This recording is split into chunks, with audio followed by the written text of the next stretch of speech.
guys, what's going on? F on my pawn here, and welcome back to Tainted Grail, the Fall of Avalon. Since we last left off, I'll be honest, I don't remember that much. All I know is that we are currently in Act 2, and we are just doing some missions. I think we had just completed the whole extracting the musicians out of a coffin. There was also a few other quests here and there, nothing too complex, just a few things here and there. But yeah, for this stream, what we're going to be doing is we're going to be continuing on our journey. We'll definitely be, obviously, trying to increase our power, because our damage is proportional to our armor, it seems.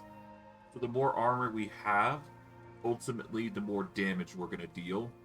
And the more our gauntlets are upgraded, actually, the more damage we're going to deal as well. But I digress. Without further ado, let's just get into things and see what happens. I'll be honest, I haven't been playing The Fall of Avalon that much as of late, so I don't know what's... I haven't been playing a lot, so I haven't actually been checking up on updates as much as I would have. But that's perfectly fine, because I was more focused on Skyrim. I managed to get Lichdom just recently, so that's nice. I quite enjoyed that. So if you want to check out that series, by all means, go ahead and do so. But, yeah. We're doing quite well for ourselves, I do believe. If I recall correctly, yep. We've got a whole slew of quests to do. Cuckoo's Egg is one such thing, but we'll worry about that in a bit. We're not in any rush to do it. The game did get a update just immediately after I came in, I do believe. So that's fun. But yeah. I do believe the update just refers to Oh, hello. Hold on. Oi! What do you think you're doing here? This is my spot! I got here before dawn, so you better get lost, you miscreant!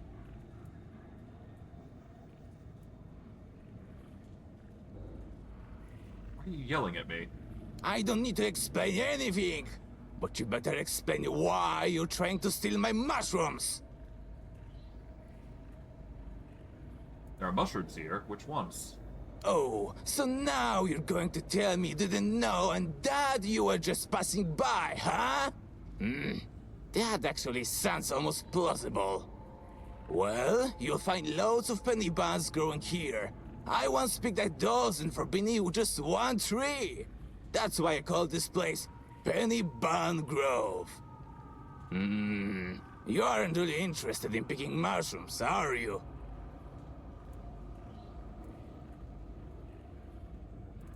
Actually, I'd love to learn more about mushrooms. Then by all means, go ahead and learn. Just not on my penny buns. You see, the most important thing is to tell the difference between an edible and a poisonous mushroom. I've got this friend, Old Mel they call him.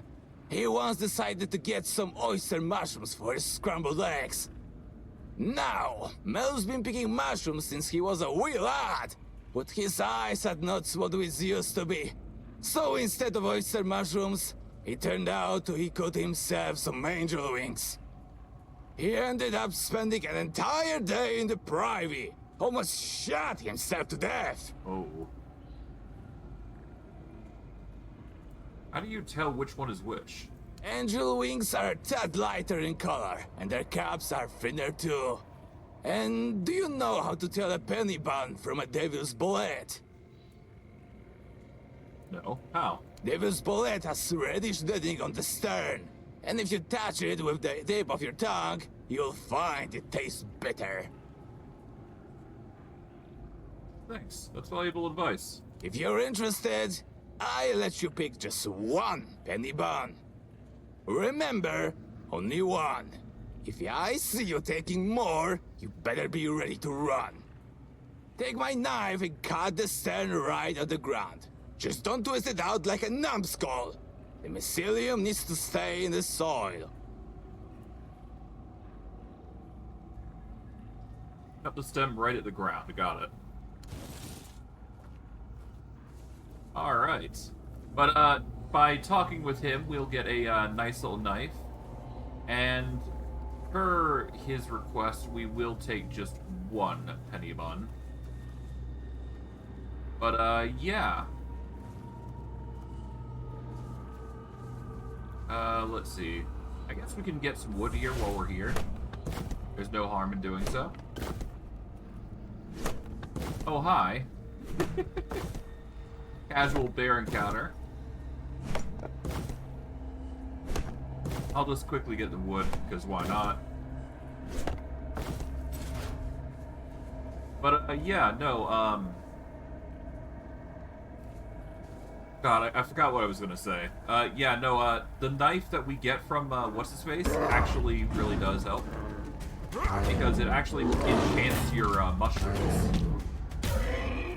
Which is a very interesting situation to be in. Alright, we're going to save here under Stream 9. There we go. And, yeah.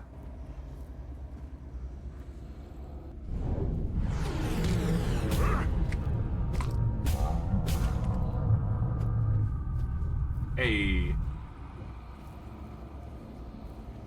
And with a quick swing, we basically get our rewards. Word deer pelts, bones, fragments, that sort of thing. Now, I guess I can show off the dagger that I got just from, what's-his-face? The Vanquisher of Penny Buns. Now, this is a poisonous dagger, which is pretty good. But the biggest thing is that as long as you have this in your inventory, you increase the quality of the mushrooms that you pick. So what it basically does is whenever you pick a penny bun with the dagger in hand, or any sort of mushroom for that matter, it will give it a bonus quality.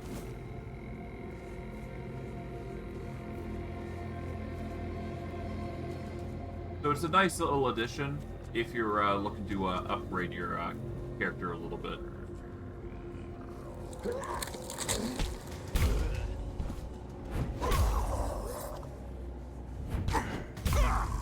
There you go.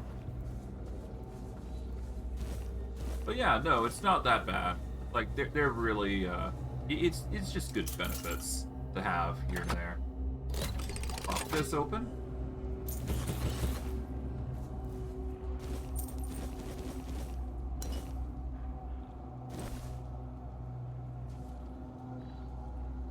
Yeah, I don't need those.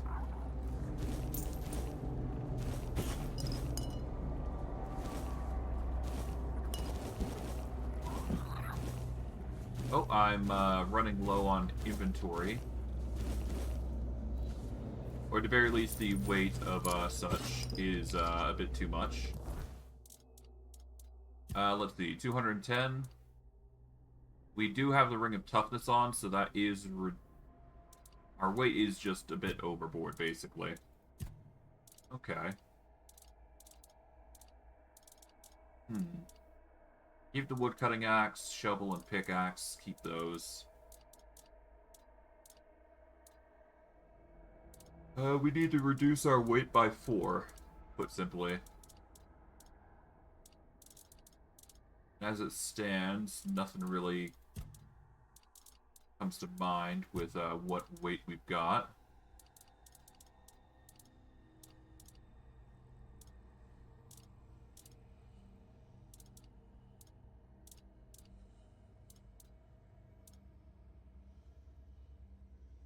Critical hits restore 25 mana. That's actually pretty awesome. Increases by... what? I guess Night Stalker gloves are a bit bugs. We'll have to worry about those later. I assume that'll be fixed eventually.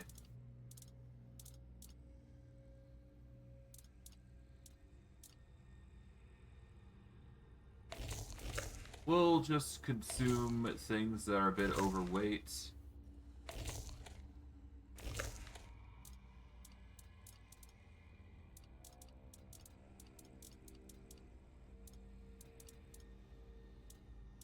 Grandma's powder milk actually goes pretty hard for recovery.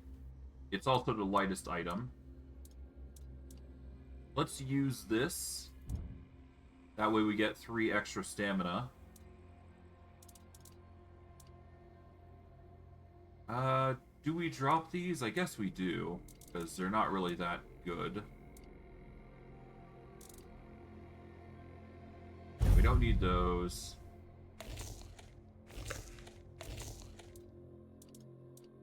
And we'll keep these because we can sell them later. We are currently at 210 pounds worth of material.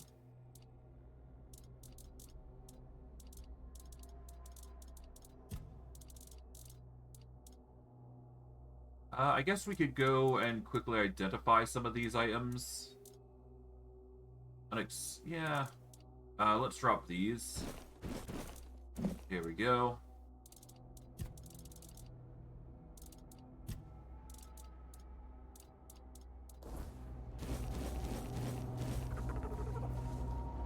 Let's interact. Let's cook, I suppose.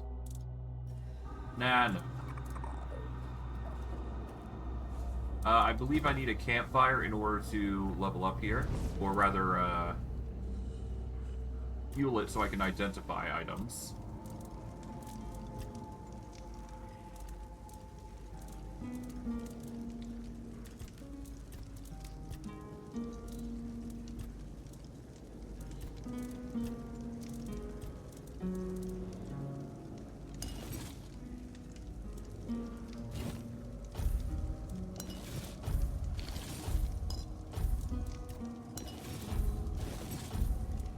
Okay, and these...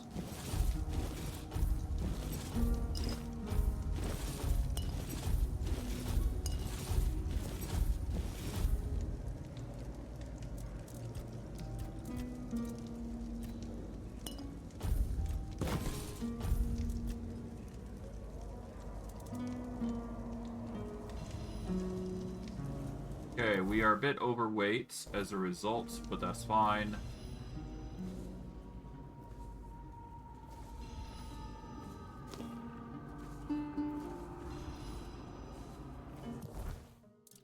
Alright, let's drop anything that's a bit overweight, and we'll go from there.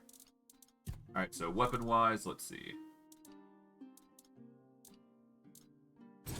Drop the long swords. Keep the red death swords, because those are pretty value.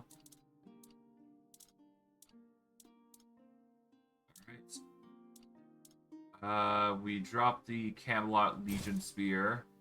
Same for... and we'll keep the champion spears, though. The war picks aren't worth it. The battle hammer is not worth it.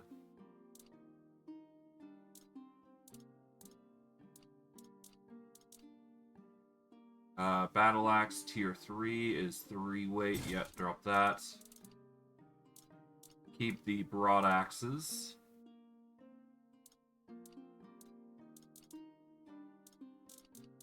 Let's see, shields here. As much as I want to reason them being useful, they're not worth it. We'll keep the Aegis of Retribution, though. Standard issue warbow, we drop because it's a bit too weighty for what it's worth. Superior bow we keep because it is quite the cost.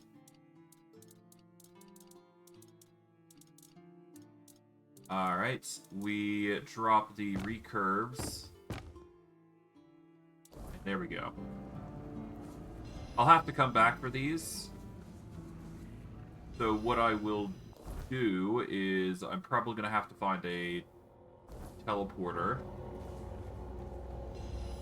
and go from there.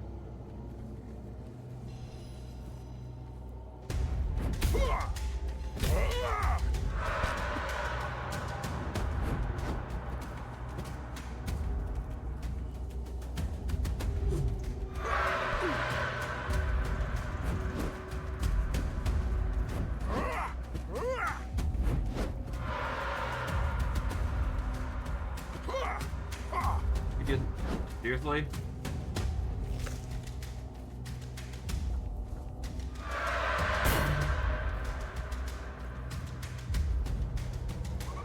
guess we just hold block here.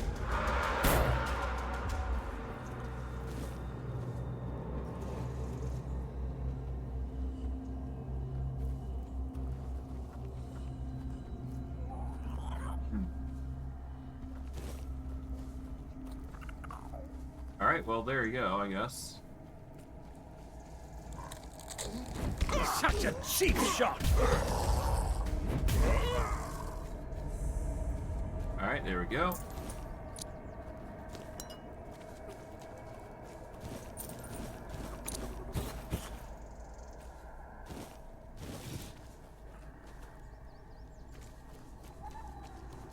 Alright, we're gonna warp here. And I guess it's in our best interest to go over here. So what we're going to do is we're going to fast travel over... Or do we fast travel? I'm going to say we don't fast travel, if only for the fact that we go this way and try and get into the city.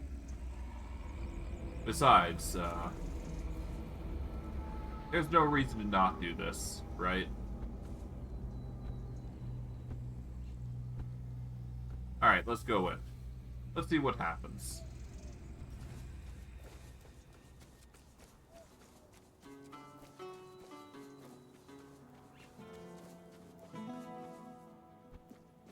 Alright, off we go.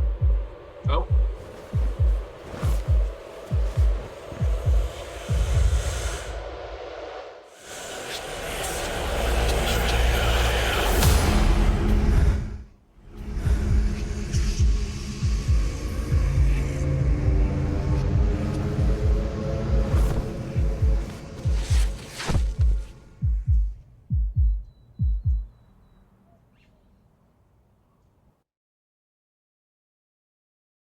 Well then. Don't even say that. Someone comes, lights them in here, and then dies on all watch? People would be at my door with pitchforks.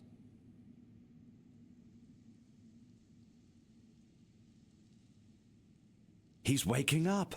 Welcome back to the land of the living, our hero. Help him up, Ansem.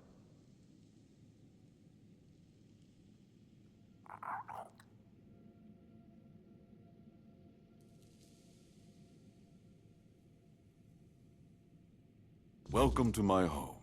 Quite a scene unfolded at the Menhir, with you at the heart of it. I can't decide if I'm more delighted or surprised. What was it that made the Menhir react to you?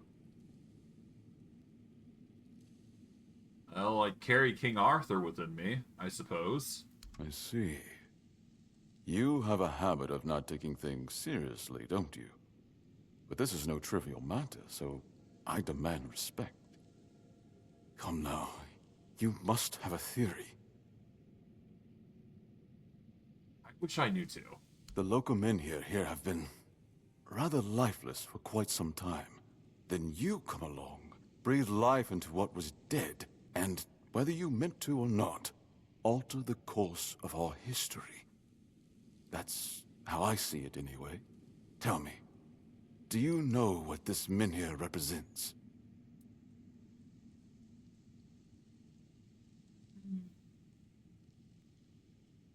Well, they're statues that ward off the weirdness. Merlin built them, I believe. So they say. The Menhirs were raised by Merlin to ward off the ancient mists that burst monsters beyond human comprehension. But none of this matters in our current situation. Here, the Menhir represents something more. For some, it's a symbol of freedom and independence. Strength, if you will. It shows that the people of Quanacht, my subjects, can face any challenge, even at the world's end. And for others, like our guest from Camelot, whom I'm sure you've seen, it's a symbol of power.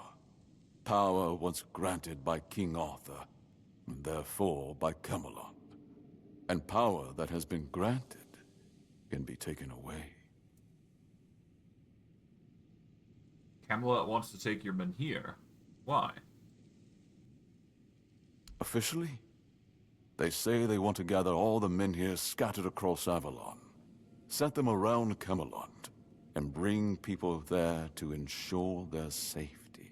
That is, if they can figure out how to restore the power of the Menhirs. And unofficially? I don't think we know each other well enough to speak on unofficial terms.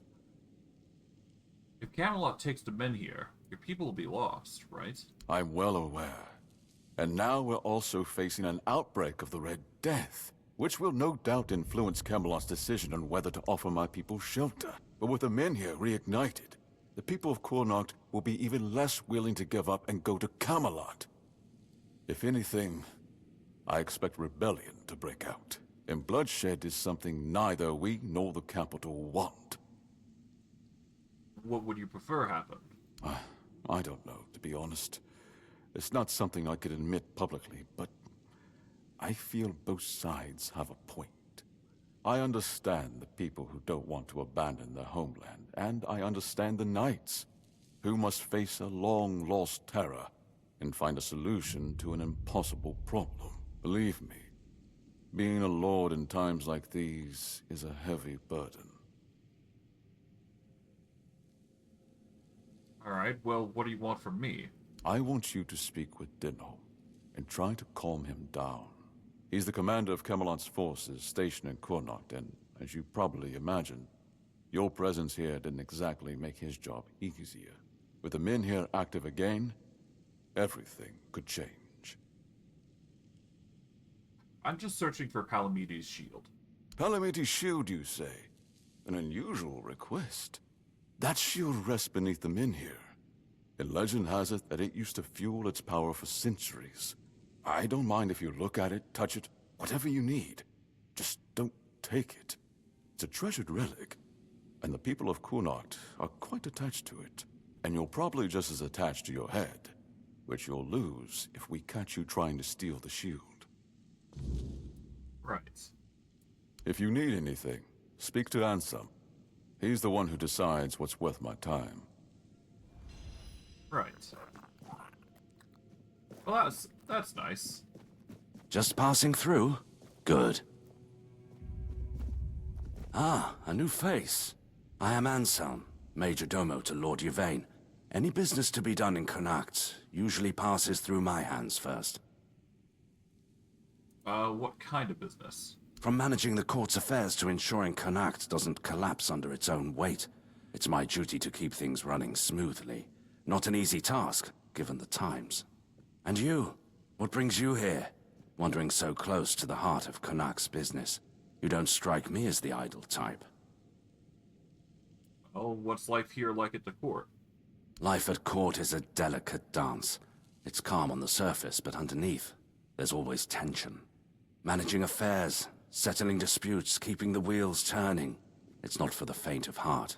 Lord Yvain means well, but he makes decisions slowly, too slowly sometimes.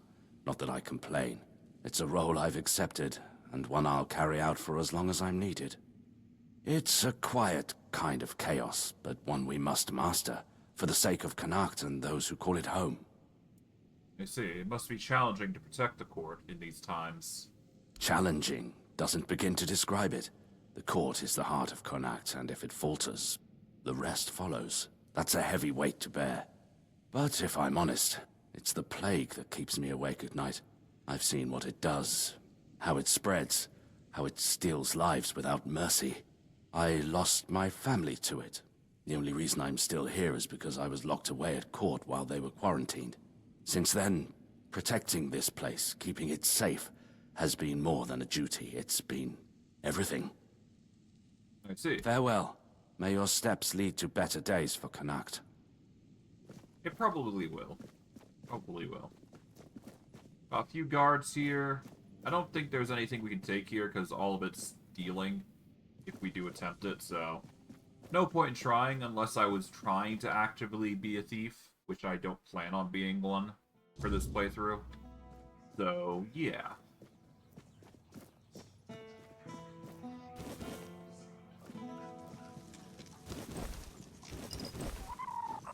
Oh, gotta love the, gotta love that. Alright, let's, hit the bonfire. Let's go talk with Arthur here. Hey, bud. How you doing? men here. What do you think happened? I have no idea. The Menhirs were Merlin and Nimue's domain. I was mostly just relieved they worked. Although I've always felt an odd sense of familiarity with them. I think they reacted to the power we now wield. The Four-Dweller element within us. But why and how? That's beyond even my understanding. But tell me, are you well? You were unconscious for a while. You don't know. I'm not inside your mind. I can watch, and sometimes I can help, but nothing more than that. Your feelings, your pain, they're yours alone. I cannot take them from you, nor shield you from them. Throughout my life, I've rarely been idle. This helplessness feels unsettling at times. I feel like I don't know who I am anymore. I'm sorry. I know this isn't a life you would have chosen for yourself. But you've conducted yourself admirably. You're strong, and you're not alone. I know this fate was forced upon you. I know all too well how that feels. So I promise, as long as I'm here, I'll help you however I can. What do you think of Lord Yvain? Well, the apple has fallen far from the tree. I don't see the air of Palamedes in him. His ancestor was a ruler devoted to his people. He was even capable of defying me when the situation called for it. I always respected him for that. And Yvain, I see a man trying to please everyone. That is the gravest sin a leader can commit. Decisions are never easy, but they must be made. I see that the current Lord is trying to delay that moment, and I fear it's his people who will suffer most because of his indecision. I know much time has passed. I just hope Palamedes' bloodline wasn't diluted by the carelessness of one of Yvain's foremothers. I see. I mean, it makes sense. Even I wouldn't want certain situations delayed, so it makes sense that Arthur'd be a little concerned about that front. But it's not like we can force him to do change, right? So we're kind of stuck just doing what we can. The Gem of Carrying could go hard, though. I didn't realize that there was such a thing. That will help with encumbrance, which I think is going to always be a problem for us, so having a way to reduce the encumbrance that we suffer from is actually going to be really good for us, I think. Also got a few things here and there, so that's nice. Stores 10 health after killing an enemy. That's also probably going to be really good for us. Although I do believe that with our specific talents, if I'm not mistaken, yeah, if we go into skill tree, I believe if we go into, what was it? Not practicality. Where was it? I think it was here. Healing resets counter. So if I remove the healing effects, I can actually increase my damage output by a significant degree. So as long as I play it safe with the blocking and all that, we should be fine. I'm going to force myself to walk a little slow here, if only for the fact that we're going to get to a chest real quick. Yeah, we'll get to that. There's also a few other quests around here. There is also one special quest I do want to get done around here, and it should give us a new thing that we can level up on, but I digress. Oi, you there, Sleeping Beauty. I saw them carrying you into Yvain's mansion. You feeling better now? Yes, thank you. Good. Would have been a shame if something happened to the one who lit up the Menhir. No wonder they brought you straight here. Tell me, did you get to see our lord? Or just that snake of his, Anselm? What's with all the questions? Sorry, stranger. I meant no offense. Name's Morag. I'm the innkeeper around here, though, as you've probably seen, there's not much of an inn left to keep. Truth is, I was hoping that, with what happened at the Menhir and all, you might have Lord Yvain's ear. And maybe you'd be kind enough to whisper a thing or two into it on my behalf? What do you need from Lord Yvain? Camelot shut down my inn. Said it was because of the Red Death, but the Red Priests have been here for ages, and they never had a problem with my place. And last I checked, Yvain's still our lord. Not one of those Camelocians. What gives them the right to meddle in our business?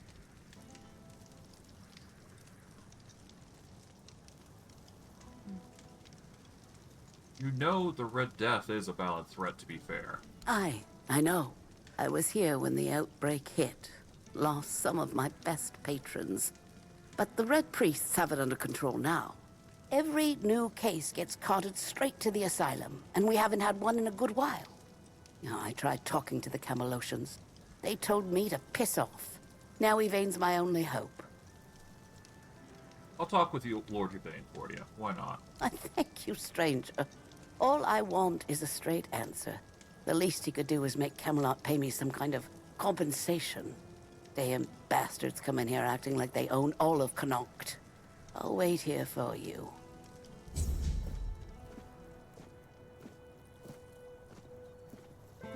Alright.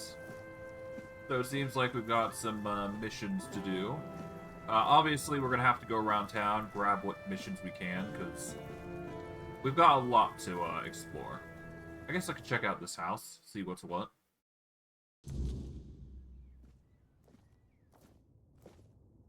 Alright, he's sleeping, so we don't exactly want to interrupt. We'll talk with other people in due time. We'll have to wait until 8, though. That's going to be an inevitable situation. Now, if I'm not mistaken, we are getting closer to the chests. They should be over there. And there's a few other locations that we can get chests. But I do believe the closest one is right next to the Menhir statue somewhere.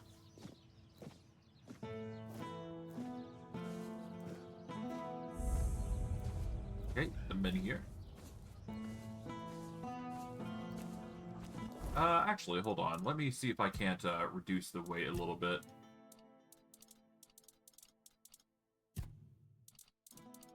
If I...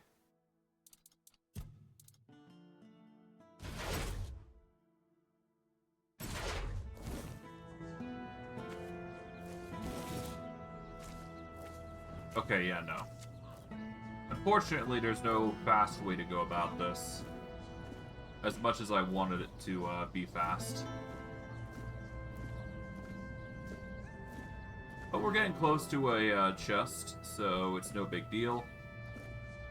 We just have to agonizingly, slowly crawl over to this place here, and we should be good.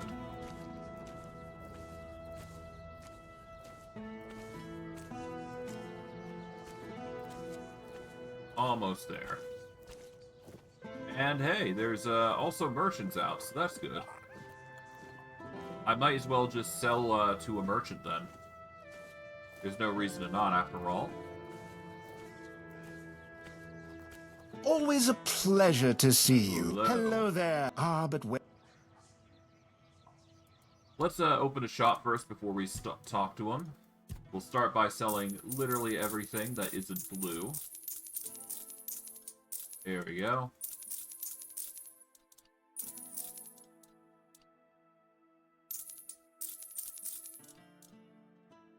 Sell those copper arrows.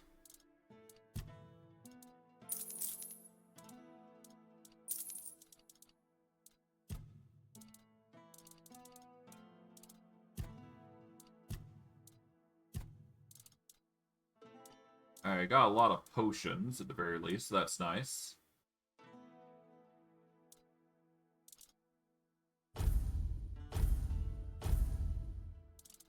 Let's go by price here.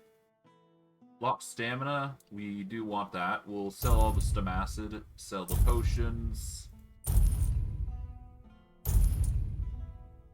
Aromatic remedies, we don't need.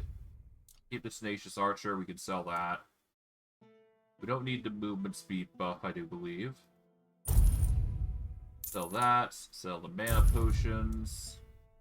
Druid's Friend is good. We'll sell the rejuvenation potions. Toothache remedy potions go pretty well.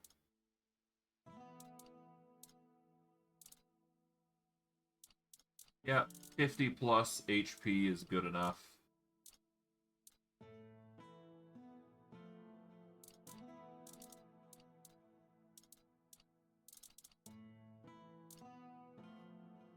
Sell those. Increases jump height is really good for us. Critical chance is always good. We'll sell that. We'll sell the +2s in favor of keeping high +3s. And we'll put the origin potions away when we get a chance. Sell all these. There we go. That'll reduce weight significantly. We'll deposit all of our ingredients when we get a chance. And we can put some of these away. And we'll sell the decent, because we only need the exquisite and immaculates. Alright, there we go. We got the Kunok main square teleporter. Attacks regenerate 10% of the damage dealt as stamina. Put that away, put this away. We do not need the Executioner Axe, nor do we need Bloodsting. Keep all those for. Put this away. Alright.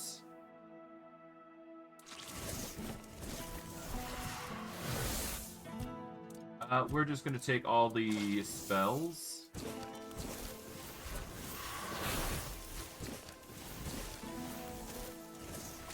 I'm mainly doing this for my own sake. Because I can sell some of the spells if I don't need it. And besides, spells don't have any weight to them, so there is no reason for us to not do this. Let's see. I think I want to keep the Abandoned Helm. Because that is going to have more armor value to it, so we do want to use this eventually. Put that away, put this away.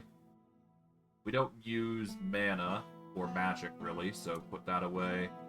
Night Stalker gloves look a bit wonky, so no need for that. And the Peasant's Wrath is only good if we use peasant weapons, which we do not really use. Nope. Increases critical damage by 10. That could be pretty awesome, but it requires futurality for. Alright, we don't need range critical. We don't need stamina. Don't need health regen. We'll keep the perfect ring for a warrior because that physical damage goes hard. We don't need the Druid's Talisman, but we'll keep the crits. Alright, we will... So, I guess we'll stow all the weapon relics for now, because we no longer need them right now. We're definitely going to be using the Gems of Carrying, though. We might get rid of the Blood-Tainted Shell at some point, but we'll worry about that later.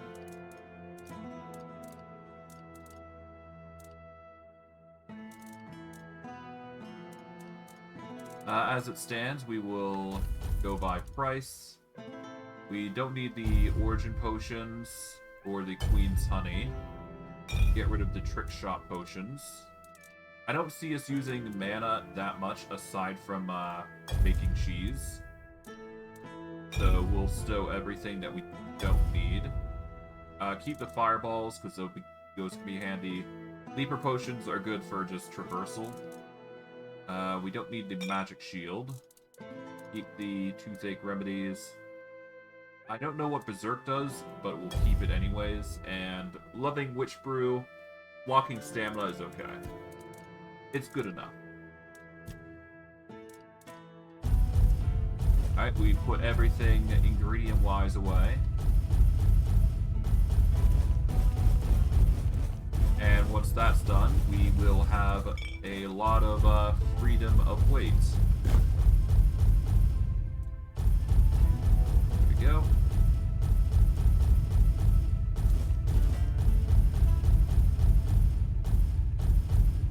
Here we are.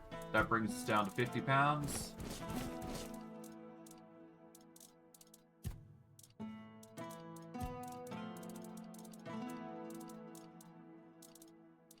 And then we'll put these away. There we go. Alright, there we go. 57 pounds worth of weight now. Now, if we go into equipment, we can swap our ring over to the physical upgrade, which is good enough for me.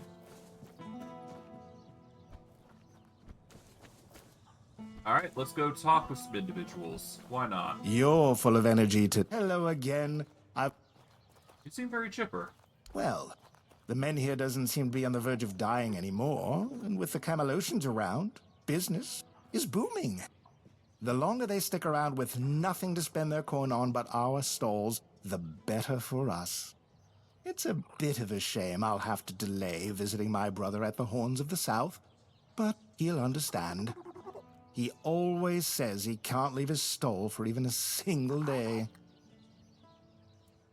Oh, I know who he is. So Alwyn is expecting company. the guy from, or Alwyn is the brother of what's his face? The guy over by the old these, I don't know. Elixirs, powders, ointments, got something for wounds, poisons, something to keep you on your feet through the night and help you survive the cold. And all of it made by my own hands, with science. No tricks, no vile spells. Vile spells? Yes, all magic is a scam. An illusion that pretends to give you something but always takes more in return. My elixirs work because they're based on knowledge and experience, not some fickle power from another world.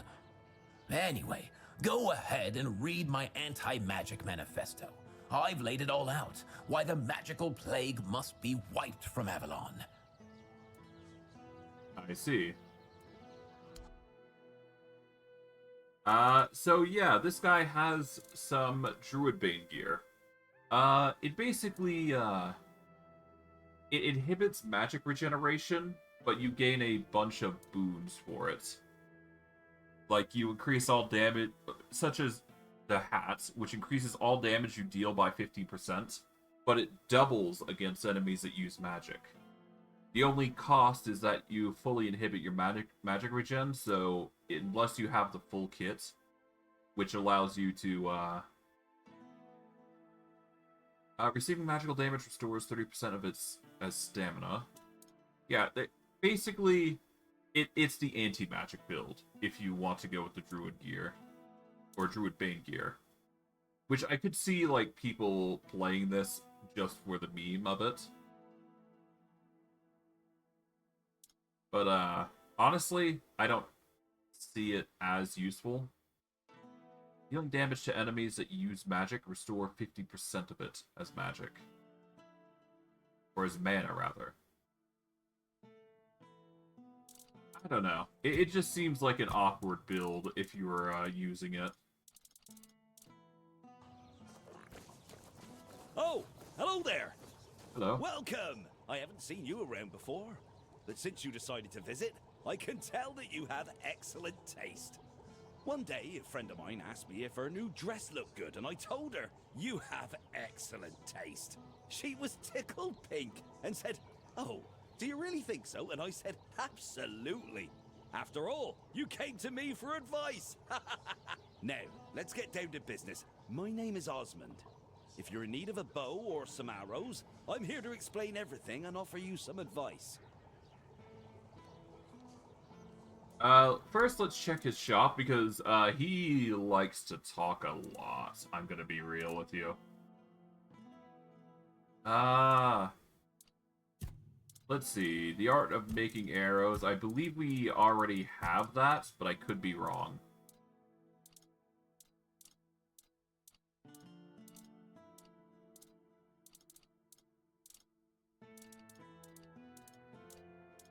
Death from Above, Volume 2. The art of making arrows, Volume 1. We don't have Volume 2, it seems, so... We'll sell one of these books, and one of these. There we go. But we will buy the Art of Making Arrows, Volume 2 and 3. There's a few bows that he sells. Some provide chill, some use magic damage. The Arcanist bow is an interesting tool, to say the least. There's also the Nightshade bow, which multiplies sneak damage, which could go really well. But yeah, no, this guy sells bows and arrows, so if you're looking for archery stuff, this would be the guy to talk with. I envy you. If I only had access to bows like this when I was younger. Hello. Alright, you offered advice. Why should I listen to you? No. Good advice is always handy, especially when it comes from someone experienced. And believe me, when it comes to archery, I'm not just an expert. I'm beyond that. In fact, I'd be surprised if you found anyone on Avalon who knows more about it than I do. Really? What makes you the greatest expert on Avalon? Well, find me someone else who's been doing this for over 40 years. Every aspect of it. Back in '84, I was chosen to represent Connacht in the team archery tournament. And I wasn't even a lick over 18 back then. During one round, we were shooting at targets 100 meters away. The target was the size of a small apple and the wind was blowing from the left. So, I took aim and wham! Right in the middle. Even the captain of the Camelot team jumped up and asked, "Have you got any more like this one? Maybe the boy would rather shoot for us." If you're that good, then why haven't I heard of you? If you were older, you surely would have heard of me. I could have been the first of Avalon's archers. They almost knighted me. But as it happened, I joined the watch, got married, and... well, that was that. Hey, if only I'd had the common sense back then that I have now. What can you tell me about Connacht? About Connacht? What do you want to know? Well, tell me about the relocation to Camelot. There's not much to say. They told us the Menhir's gone out, and now they want to move us along with it, but the way they're handling it, they've been here for weeks. If I were in charge of the Camelot troops, we'd have been done in 3 days. Alright, tell me more about Yvain. He's a good man, but that woman of his, oh, mother preserve me. She once set herself on fire along with half the mansion. Yvain nearly lost his life trying to save her. Honestly, I'd have just let her burn. She wants to go up in smoke, be my guest. It's a shame about the mansion, though. Can you tell me more about yourself? I was born here, and I've been shooting a bow ever since I was a wee lad. Even as a nipper, I had better aim than boys 5 years older than me. Around 81 or 82, I remember being allowed to practice with the adults, even though I was only 14 or so. One time, our master, we called him Uncle, gathered us in a meadow. He said, "Lads, we're gonna have a contest. Whoever shoots the farthest gets a honeyed apple and a beer from me." They were shooting and shooting, but I just took one glance, aimed, and whoosh. My arrow flew half again as far as their farthest shot. 300 meters, easily. So they turned to me and went, "Come on, Osmond, we can't compete with you. You always win." Osmond, you always win. That's what they said. Uh-huh. I could have joined Camelot's army. With my aim, they would have made me one of the royal archers. But leaving was tough, especially since the girls here love to watch me shoot. They'd squeal with delight every time. And in Camelot, during a war, Who knows what might have happened, so I decided to stay in Connacht and join the Watch.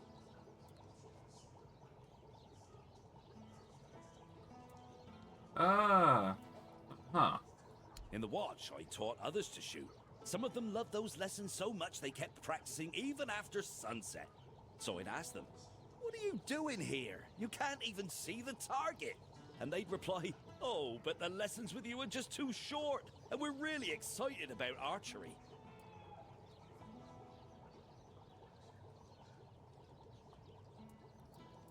Uh-huh. I kept participating in tournaments. People often bet against me, claiming I couldn't hit a bird in flight, or a birch as thin as 2 fingers. I usually came out on top, earning a decent amount of money. But somehow it all just vanished over time. Then I quit the Watch and began trading in top-quality bows and arrows. That's all there is to know about me. Oh, and I have an adult daughter, but I'm not sure if she's still around. She left Connacht and, we lost touch. I see. Do you have any interesting gossip? Gossip is for women and innkeepers. You should see Morag for that. She's both. She's a good one. About 3 years ago, I helped her fix her roof because her husband had died, and there was no one else to do it. She still mentions it. "Osmond, you fixed that roof better than any roofer could." She tells me that every time she sees me. Do you know of any work going around here? As it happens, there's something you can do for me. I've written a letter to Lord Yvain, a few suggestions on how, in my view, he ought to handle this whole business with Camelot. Figured he could use a bit of advice from someone with strategic sense, a head for negotiation, and a touch of military experience. Would you take it to him? You've got younger legs, and I'd rather not leave my stall unattended. I'll give you a few coins for your trouble. Alright, sure. Brilliant. Here you go. Just don't lose it. I've only got the one copy, and I've no mind to write it all out again. Consider it done. Always a pleasure. Lord Vane, I've watched all of this creeps closer to the edge. Camelot is pushing us around, and the people are growing uneasy. That's why I've decided to share my considerate experience and offer some advice on what you ought to do. Firstly, if your lordship has no intention of handing over the men here, you must make that absolutely clear to Denno. No more of this, we are still considering or weighing the circumstances business. Thank them for their visit and send them on their way. Secondly, if, however, you are thinking of surrendering the men here, then let it be on our terms. Provisions, medicine, and monetary compensation for the people of Connacht. A written guarantee of their safety, and a proper home in Camelot for every family. Without that, there's no deal to be made. With sincere regards, Osmond, merchant and master of the bow. I'm gonna be real, this guy is... Despite how much he talks, he's actually very reasonable. He likes to boast a lot, but he has a good head on his shoulders. I like that guy, to be quite honest. He talks a bit too much, but he's a good man. You're not here to talk about the men here, are you? Oh, please say no. I've had my fill of that topic for a lifetime.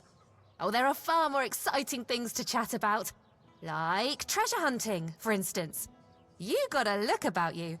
I bet you've been to some dangerous places, haven't you? I'm Bonksy, by the way. I'm an adventurer myself. I have a few trinkets to sell from my last expedition. Want to take a look? Alright, sure, why not? Well, we're obviously grabbing this. This gives us a skill point permanently. So grabbing that is always useful. There's a whole bunch of armor and weapon relics and tools. We're going to grab this because this raises our athletics proficiency by 20 temporarily. Or while it's worn, rather. So that's good to be good. There is coatings, but we don't really need those. Nor do we need the ancient scale, so leave those out of it.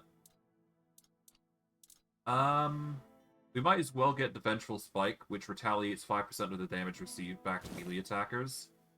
And the Eternal Guardian Seal just gives us more HP, which is good. And considering we need more armor relics, it's probably going to be for the best. As for weapon relics, we don't really do much in regards to sneak attack damage, so no point in that. Weapons deal an additional 10% damage. Technically, are unarmed is not a weapon, so no point in using that.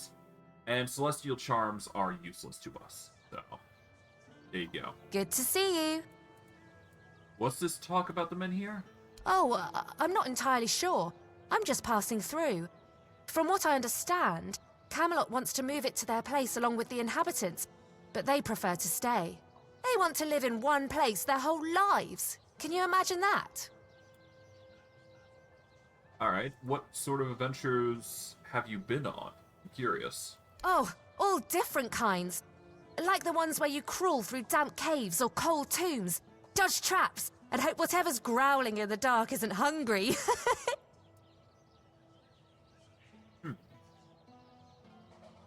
Sounds like what I spend most of my time doing. Really? Oh, then you know exactly what I'm talking about. You seem a bit young for this life. Oh, maybe I am. But I manage just fine. And I wouldn't trade this life for anything else. If I had to stay in one place, I'd die of boredom. Well, alright, what's your latest adventure? A trip to the caves by the bay in the south. The bandits set up a camp there, so I decided to go after their loot. After all, stealing from a thief isn't a crime, right? They were drunk, so I thought I could sneak in and grab the treasure without any trouble.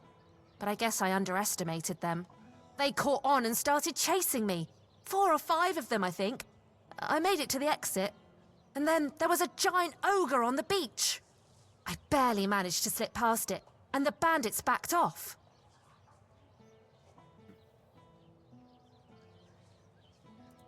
Gods must be watching over you. Oh yes, the gods, Avalon, the stars, and most importantly, my magical hairpin that brings me luck. I bought it from a lovely wandering merchant named Malachi.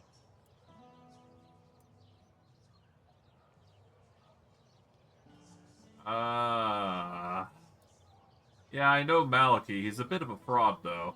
Really? But he seems so nice. So that means my hairpin isn't magical. Well, my mum always said that if you believe in something strongly enough, it will surely come true. My hairpin is magical, and I'm sticking to that. Sure. How's business going? Slowly but surely. In Connacht, fewer people than I expected are looking for artifacts, potion ingredients, or adventuring gear, so I'm counting on travelers. Like you. You must be interested in unique enchanted items, right?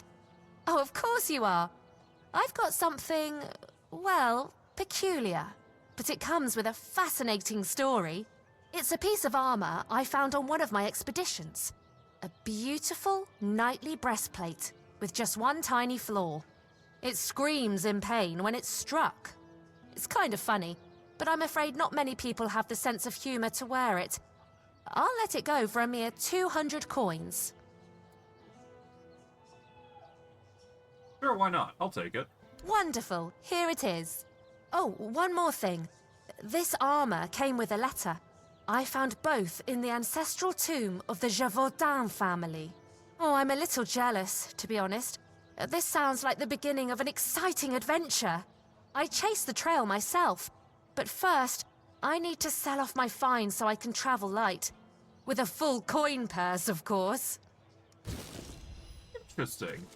I read this. To my son, Sindric. As you know, I've devoted my life to the ideals of King Arthur. With his name on my lips, I've fought countless battles, leaving wives without husbands and children without fathers. Now, as my life wanes, I wonder whether the gods will see my cause as righteous, or condemn me to eternal damnation. This thought haunts me endlessly. Even the absolution of the All-Mothers, priestesses, bring me no comfort. For who can know the will of the gods? I cannot risk my soul's fate. I sought out experts in magic and ancient rituals. They anchored my spirit to a tangible object, my faithful breastplate, ensuring demons cannot drag me to the afterlife. If the spell succeeded, my soul is bound to the steel, safe from damnation. I trust you with protecting this armor, for not even the gods shall decide my fate. Aetheric Dividend. Huh. Alright. Screaming armor. Takes 20% of incoming damage instead of you, while screaming in agony. I mean... for an armored, it's interesting, at least. Takes 20% of incoming damage instead of you, while screaming.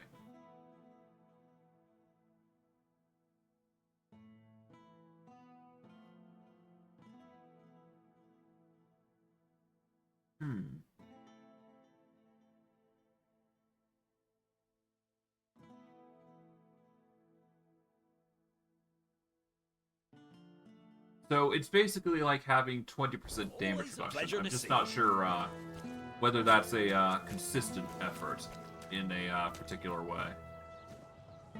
Well, we'll go into Grail's bookstore, because why not? There's sure to be something. Hello. Oh, forgive the mess. I didn't really have much choice about where to set up my things.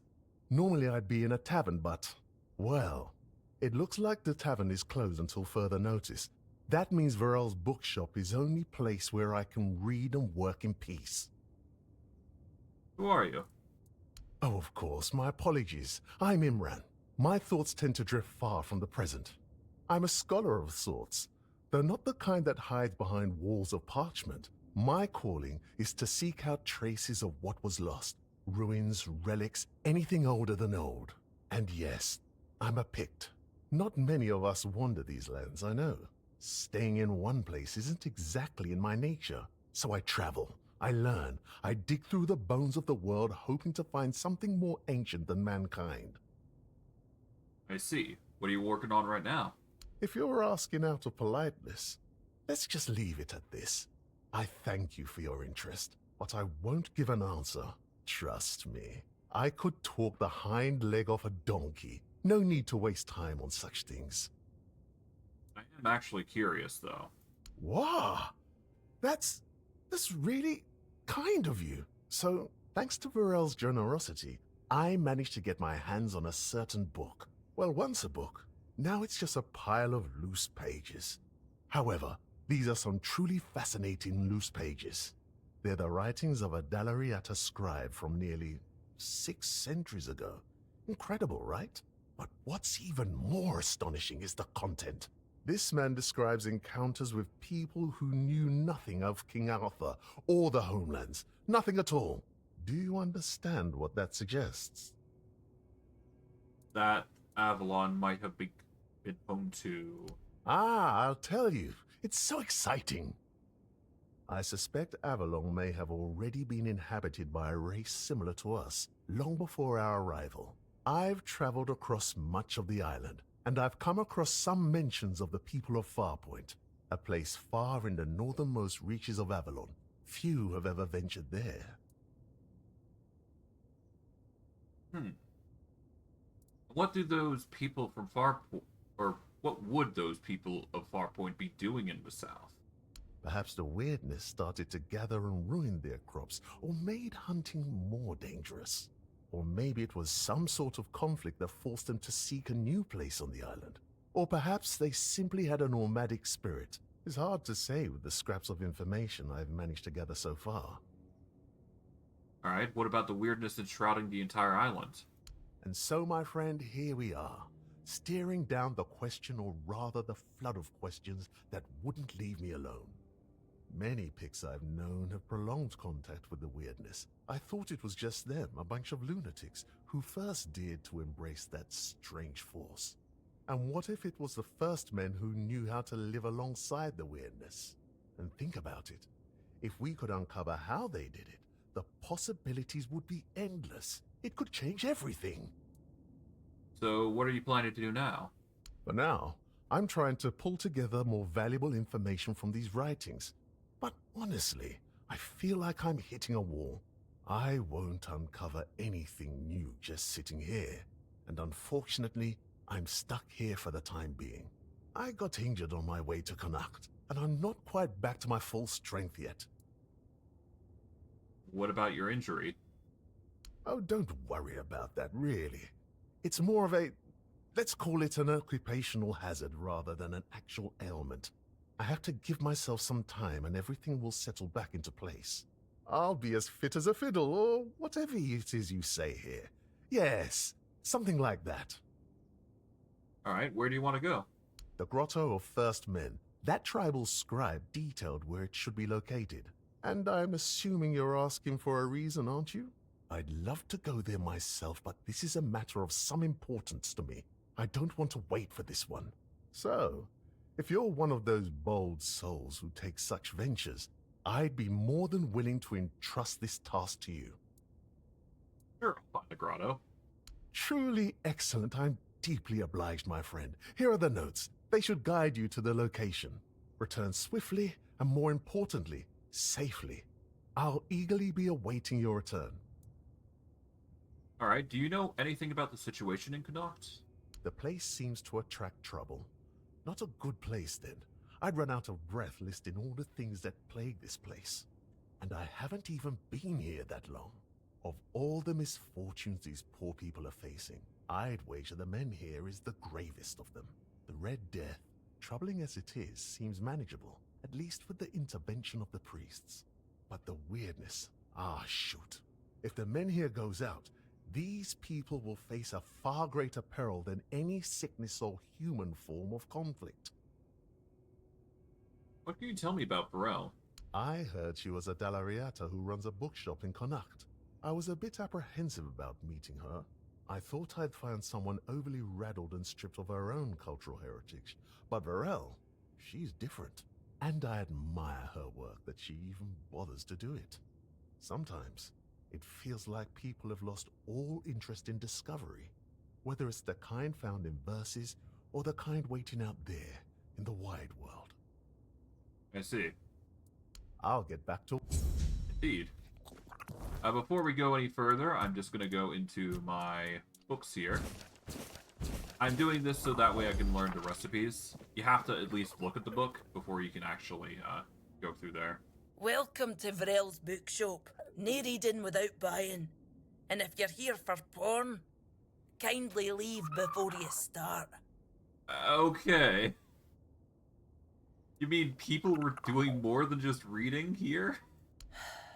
Aye. Look, I don't begrudge anybody their reading habits. Each to their own. But some things should be kept private. Agreed. So you're Dalriata then? Aye. Not only can I read, I can even make recommendations. Imagine that. So, if you have a joke to tell, don't bother. I'm pretty sure I've heard them all. Dalriata owning a bookshop. Not quite a rare sight. Perhaps it is. But you'd think that so-called civilized people would accept it with mere grace. Hearing the same crude comments over and over again makes me feel like I've never left the training grounds.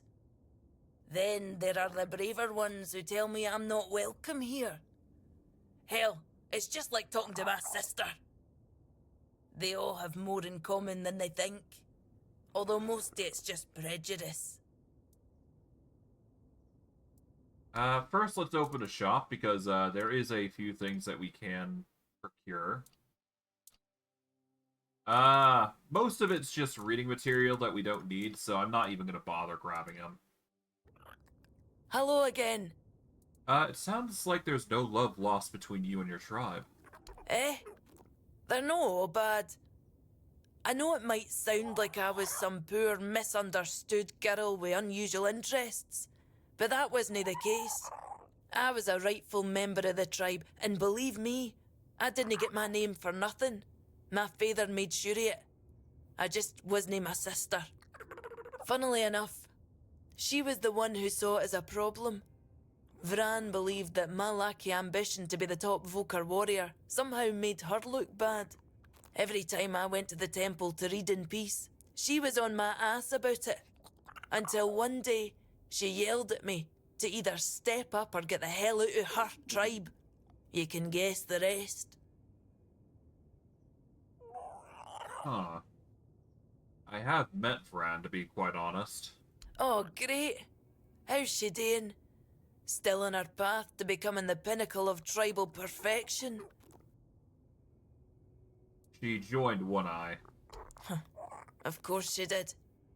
It doesn't surprise me that she decided to join a fanatic.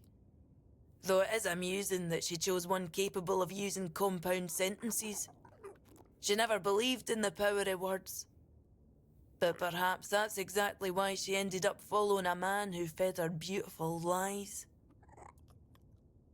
Does that mean you're nameless now? No sure. When they decide to kick you out and take your name, they make a whole ceremony of it. But I left pretty much the moment my sister stopped yelling. You don't have to be there for it, though. Vran might have been pissed off enough to go through with it. So, maybe. I don't really care. I'm not going to stop using my name just because my little sister told me to. I mean, yeah, as long as you haven't gone through the ritual to remove your name, then there you go. How do you end up in Kunat? This shop belonged to my late husband. We met on the road. I was a mercenary hired to protect the caravan. He was a fine, older gentleman, fascinated with a Del Rita lass who shared his love for books. It was a lethal combination for my poor heart. We didn't get near enough years together, but we were happy. We didn't have much family left, and they couldn't care less about this place, so he left it all to me. Then why stay here? Well, I can't just take the shop and hitch it to a cart, can I? Although I suppose that might be more or less what I need to do. I didn't hate living here, you know. It was fine when my husband was still alive. I even thought people were starting to warm up to me.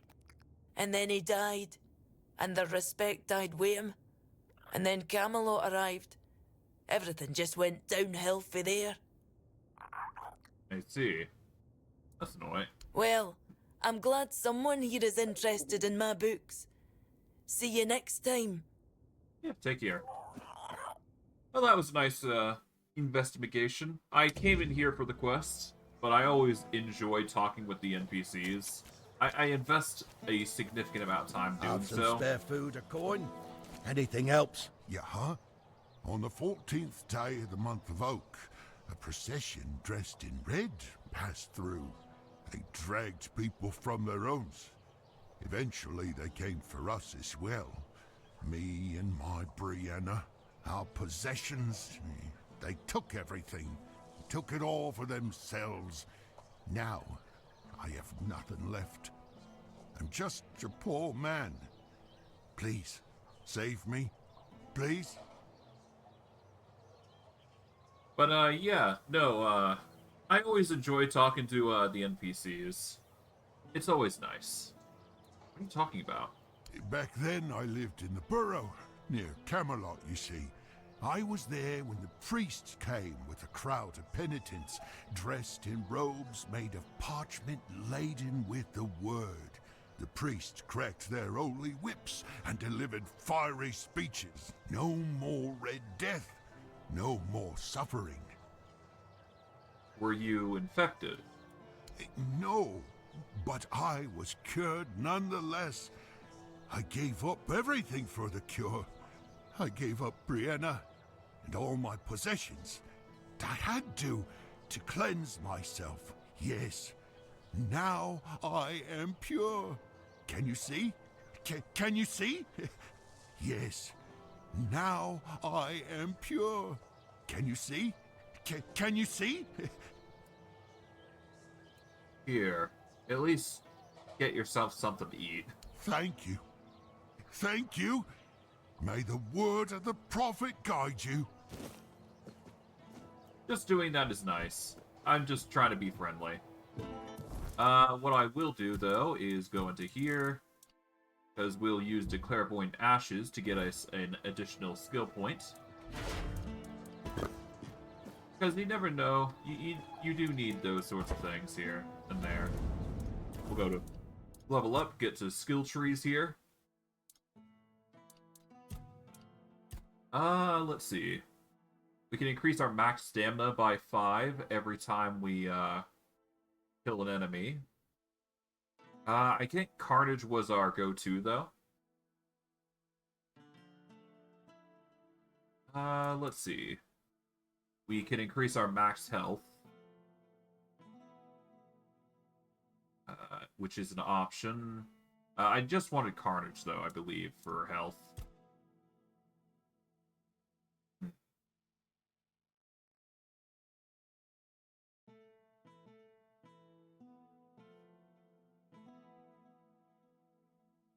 No to that. Shields, let's see. I could reduce the damage I take by going with Confidence.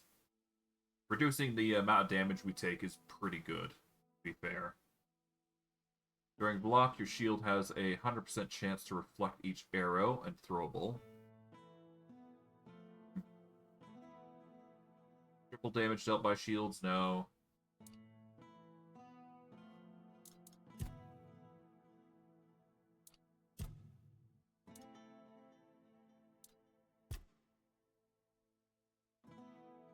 Your max health is increased by 10% of your max mana, which isn't a lot, but if we're looking for a high amount of HP, getting Invigorating Energy is probably going to be very good for us later on.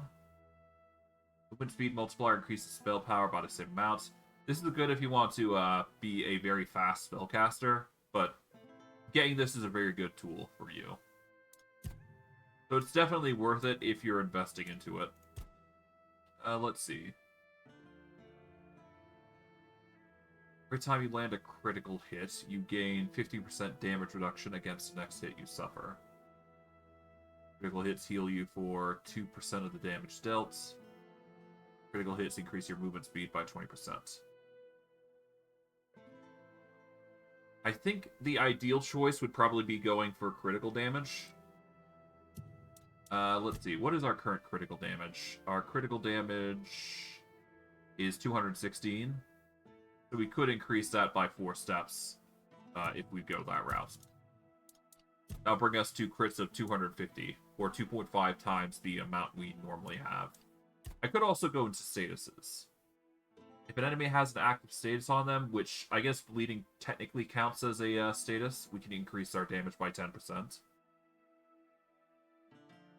Debuffs deal 25% more damage could go pretty well, because bleeding would go astronomically harder as a result.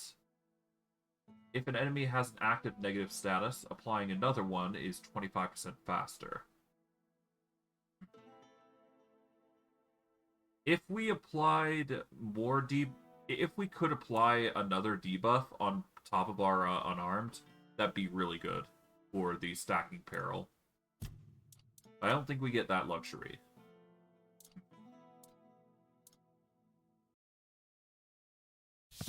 Let me actually check something real quick.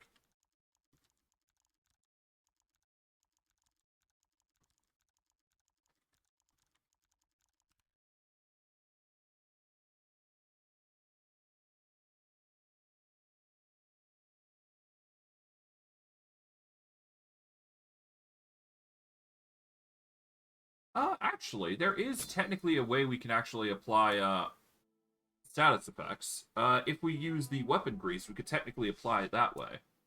Obviously, we can't really do that right now, but we can certainly use exploitation of afflictions here.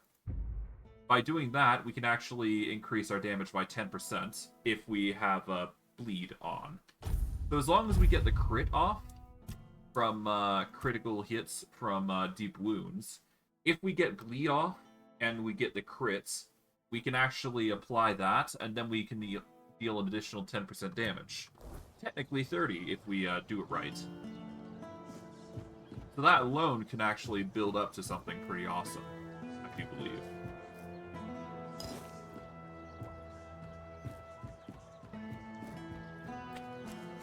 I am an outcast, exiled from my home by the Red Death. My struggle continues on the holy island of Avalon. When you hear the word, follow it. Set an example for other outcasts, with your faith and with your testimony. The word is our only chance to rid ourselves of the plague. My Lord of Legate Denham, this tavern is closed to prevent spread of the Red Death. I am an outcast. outcast. Exiled from my Osmond's home, we don't need to access. Hello. There's nothing. Absolutely nothing. Nothing at all. And there will never be anything. Everything alright? Look around you. Everything you see doesn't exist. We're not here.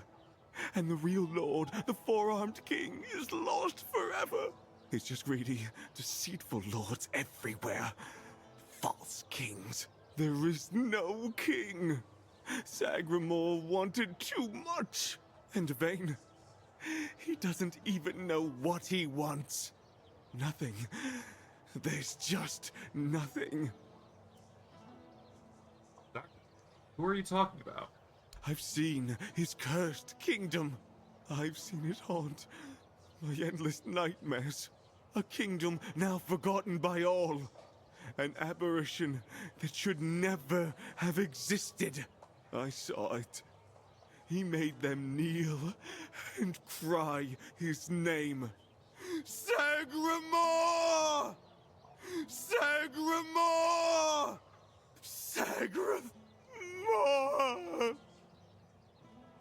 Vayne, are you talking about the present Lord of Connacht? Present, but absent. Always absent. Always uncertain. Kunark is doomed, as is Yvain's entire bloodline. I see. Here's some coins. Gold. Ah, yes. Gold. The true nothingness. At least keep him fed, so that's sort of what I'm going for here. Erwin's house, we don't need to worry about that. Let's go up, and let's see if we can't go over to, let's see if we can't figure out, that, whole situation up here. Oh, there's another guy here. Spare a coin for the hungry. I didn't mean to be a bother. I'm really sorry. Here. Oh, good. Coins for the beggars. Why not? Gotta be kind to those who are less fortunate when you can. It's for the best. But let's go see the men here. This is the shield. We'll save here, because we've been going for quite a while without having saved. This is my shield, but there's no part of my soul inside. We need to look somewhere else. But I can feel the missing part. Close. Maybe it's the men here. Maybe it needs something from us. Let's see. So this isn't even the real shield of Palamedes. Huh.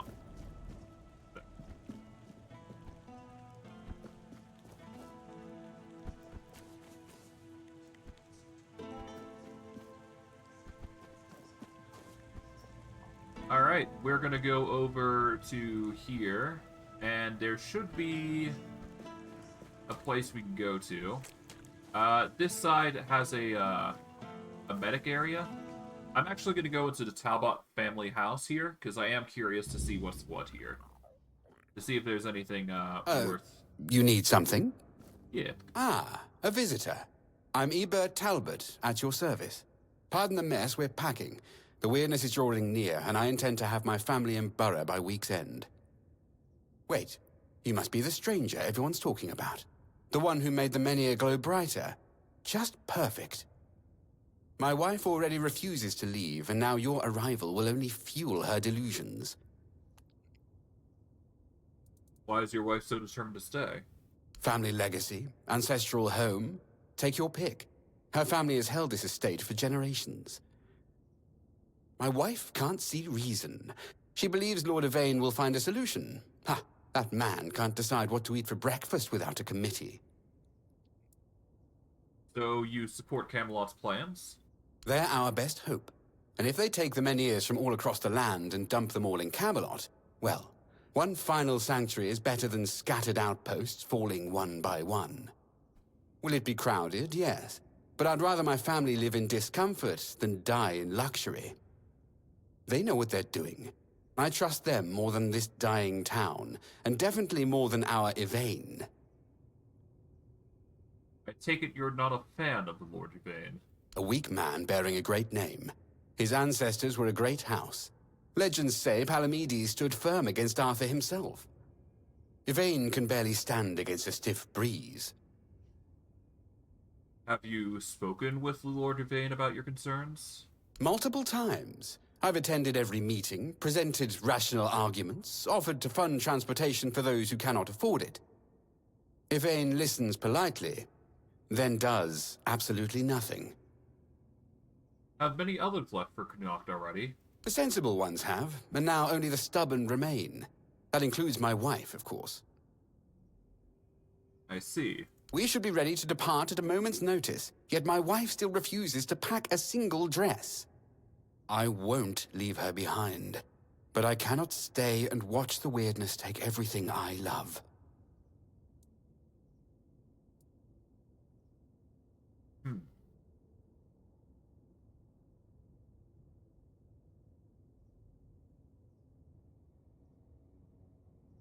Well, what if I convince your wife to leave with you? Well, what will you do if your wife still refuses to leave? Then I face an impossible choice. Leave my wife to die, or stay and perish alongside her. I love Vesa with every fiber of my being. I cannot imagine life without her. Perhaps in the final hour, faced with the encroaching fog, she will change her mind. What if I could convince your wife to leave with you? You would do that? I'd be most grateful. Vesa respects new voices than my endless nagging. If you could convince her, I would owe you a considerable debt. So, what I plan to do is, I do plan on having people evacuate. Because I have to agree that, getting everybody out of here is probably the safest choice. Just passing through? Good. We're gonna save here, because, I believe this is gonna require a check. But, we'll have to see. Welcome. I am Vesa Meredith Talbot. Please ignore the crates. My husband's doing. He insists on preparing for an evacuation I won't join. 4 generations of my family have lived here. The wordness may take it from me, but I will not abandon it willingly. Why are you so determined to stay in Knox? Each generation of my family faced a crisis, and each endured. What message does it send if I'm the first to abandon our legacy? What about your safety? Your husband seems concerned. Eadbert has always been cautious, but there are times when caution becomes cowardice. The Menhir still stands. Lord Yvain still searches for solutions. And I've heard that the Menhir responded to you. If such miracles are possible, why surrender before the battle is truly lost? Do you truly believe Connacht can be saved? I believe nothing is certain until it occurs. Hope remains while the Menhir stands. You seem to put a lot of trust in Lord Yvain. Lord Yvain carries a heavy burden, and he's looking for balance. He's searching for a solution that preserves both our people and heritage. His heart is true. Well, at least that's what I chose to believe. But isn't decisive action needed now? Action without wisdom is merely motion. And what's the point in that? Well, your husband seems genuinely afraid for your safety. I know. That's what makes this difficult. He trusts what he can see and touch. Gold, contracts. He struggles to believe in possibilities beyond immediate danger. I love him for his caution, but some crises demand we stand firm. Could you compromise for his sake? Compromise how? Leave my ancestral home to be consumed? Watch Camelot tear our Mynheer from the earth. I've packed essentials should the worst come, but I cannot pretend to accept what I believe is wrong.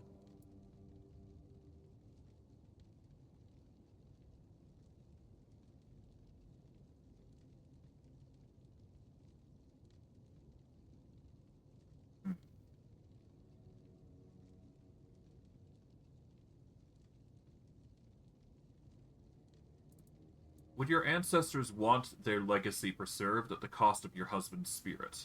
Well, my grandmother once told me that legacy lives in bloodlines, not stones. Perhaps I dishonor their memory by clinging so rigidly to walls and earth. But the Mynheer reacted to you. And you're an outsider. You must have seen the wordness yourself. Tell me, truly, what would you recommend? Should we stay and fight for our heritage, or flee like Eadbert wants to? Huh.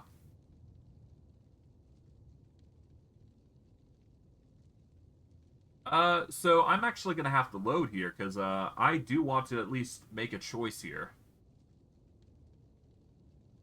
Because I do want to get the Strength 15, so... How diplomatic of you. But sometimes I asked for your... If even... Yeah, no, let's, load. So, we're not going to talk with her just yet, but once we do get a Strength of 15, because I do plan on getting, some more levels eventually, we will try and convince her to, go. This is one of those instances where I do want to at least get a, sizable point increase somewhere. Because good golly, do we need a lot of points. So as it stands, our attribute-wise, we are lacking in significant degrees. We do need to increase our strength to 10 anyways, so this is a good reason to get to 10 strength. You startled me. So yeah, we're going to have to level up quite a bit here. But hey, that's to be expected. I feel like the skill checks are just a bit out of reach for us in most instances, which kind of sucks because I do want to do more with it. Ah, well. Difficulty comes with its own, situations. It's a pleasure to see you. Hello. I don't know you.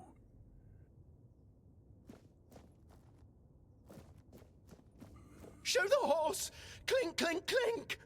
Move out! 1 foot in front of the other! I want to talk for a moment. Can you hear me? Ding, ding! Carries the sound! Carries through the stones! Through the bones! Creak, creak, creak! The bones of the crones! Creak, creak! Get some rest. Crunch, crunch! Oh, the wolf eats the spoils, eats the cows, eats the heads, tears to shreds. Eat the thigh! Hear the cry! Oh, okay then. A madman, to be sure. There. You're going to feel better soon. Do you need something? Are you in pain? I'll do all I can to help, but I need to warn you that our supplies are quite limited. You said our supplies. Is there anyone running the hospital besides you? Well, actually, the hospital is run by Camelot. I'm just an apprentice to Neonte, the priestess of the All-Mother here in Connaught. But the healer from Camelot is dead, and Neonte spends most of her time at Lord Yvain's manor. So, it seems I'm on my own. Camelot can't send a different healer? Camelot treats this place like a field hospital. To them, it's temporary. Though I suppose that's their outlook on all of Connaught right now. The legate says Camelot simply can't spare anyone else. According to him, one priestess and her apprentice should suffice. And yet, his soldiers are the ones who are supposed to get priority. Even if they only have a blister, I'm required to treat them before a local with a broken leg. Why won't Niente help you? Oh, she thinks I have everything well in hand. As if she doesn't notice it, all falling apart. I know I should feel flattered by her trust. But honestly, I'm just exhausted. I'm not even a priestess. The only training I've had is what she's given me. Ever since Lady May fell ill and died, Leonti's barely been here. She just sits by her grave. Truth be told, I'm a bit worried about her. Even when she does come by, she seems absent, and I don't even have the time to go check on her. Must be difficult for you. It is. It really is. The hospital's barely holding on. Camelot pays us a pittance for treating their soldiers. And the villagers just pay with what they can. But I can't make medicine with eggs and chickens. And even if I could, I don't have the time. Some days, I dream that someone will swoop in and take it all off my hands. Ideally, it would be Niante, but I'm not sure I can count on her anymore. Still, maybe it's worth a try. Is there any way I could help? There is a patient who won't let me treat him. His name's Wilbur, and he's a difficult case. Most of what ails him is just old age. Some days he's clear-headed, but those are becoming fewer and farther between. Lately, he won't let me touch him. He yells at me, claiming I'm keeping him here by force, away from his family. He's even stopped eating and refuses to take his medicine. Honestly, I'm at my wit's end. I don't know how to help him anymore without scaring him even more. Why is he so afraid of you? And I suppose, where are his family? All of Connacht knows that I was marked by the weirdness. It's not as bad as people make it out to be, but some are superstitious. They believe I bring bad luck. When Leonti took me in, there were a lot of whispers, though it got better once I started working in the hospital. Weirdness or not, at least they have a healer. But I'm afraid that, in Wilbur's head, I've become some monstrous figure, keeping him prisoner. Maybe I could help you with him. You can try, if you'd like. Maybe he'll trust you more than he trusts me. Just, please, be gentle with him. He's been through enough already. Of course. What happened to that soldier, by the way? The one mumbling nonsense? No one knows. He barely speaks. And when he does, it's all nonsense. The poor man's lost his mind. I'm afraid there's no point in talking to him right now. Besides, he needs rest. Do you have any idea how that happened? You should speak to Legate Denham. All I know is they sent him somewhere. And when he came back, he was like this. If I had to guess, I'd say it's the effects of the weirdness. Weirdness? Why do you think that? He's a seasoned soldier. I'm sure he's seen plenty in his life. I doubt anything could scare him enough to drive him mad. The other soldiers said he was acting completely normal before. So it's not some long-standing illness of the mind. Unless he hid it very well. But I've seen similar cases. In people who spend a few nights, or even one, beyond the Menhir's reach. Alright, let's see what you got in the shop. The All-Mother Mercy Amulet. We're gonna buy that just because I know for a fact that it can be useful. The Thorny Potion can be really useful in a pinch, but we don't need it. So, no point in grabbing it. But the All-Mother Amulets, if we can get 3, I'm hoping that it'll allow for some crazy things to happen, but we'll see. And now for probably the more interesting conversation. Have you come to offer aid? Or do you stand among the wounded? If so, do not let fear grip your heart. Your time will come. Trust the will of the word, and you shall shine. Who are you? I am but an empty vessel, yearning to be filled with the sacred joy of the word. Now, I am perfectly blank black and naked. Alone, I lie in this cold place, silently watching, patiently waiting. But soon, all shall be perfectly splendid. You said you're perfectly blank and naked. What does that mean?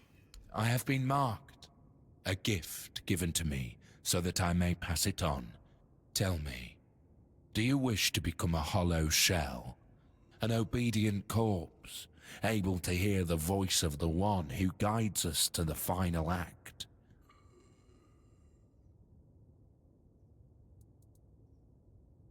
What's the final act? It is your intimate moment beside the prophet. You will hear the beating of her heart, feel her healing grace, and then you will find peace in the word. At last we shall rest, sister. We will finally rejoice. A hollow shell, what does that mean? It is a path, one you will walk, guided by the one who bestowed upon me the grace of hollowness. I have received my task, to wait and pass the gift along. Sure, I want a mark. Why not? It will take but a moment. You will feel no pain. Now, go to the place where I first set foot on this path. There, you will find the one who shall become your shepherd. Soon, you will be reborn.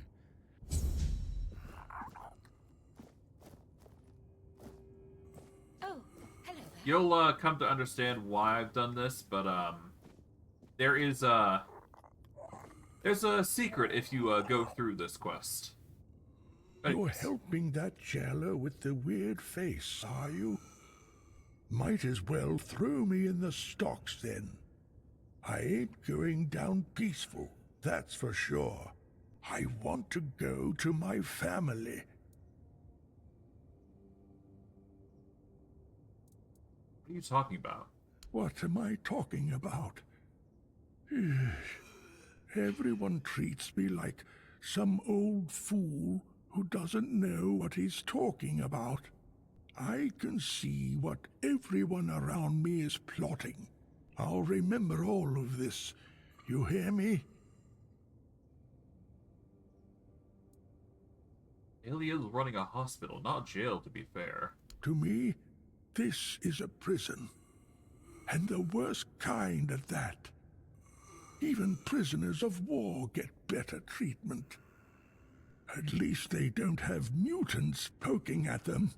That damn weird spawn girl. Is there anything I can do to convince you to get treatment? I'll only speak to my family. And if you're planning to see them, tell them to come here and knock some sense into that girl. Maybe they will manage to get me out of this place. They should have come a long time ago. Lazy fools, dragging their feet. What about your family? They live in the lower district. I'll go to them, but that cursed wench won't let me leave.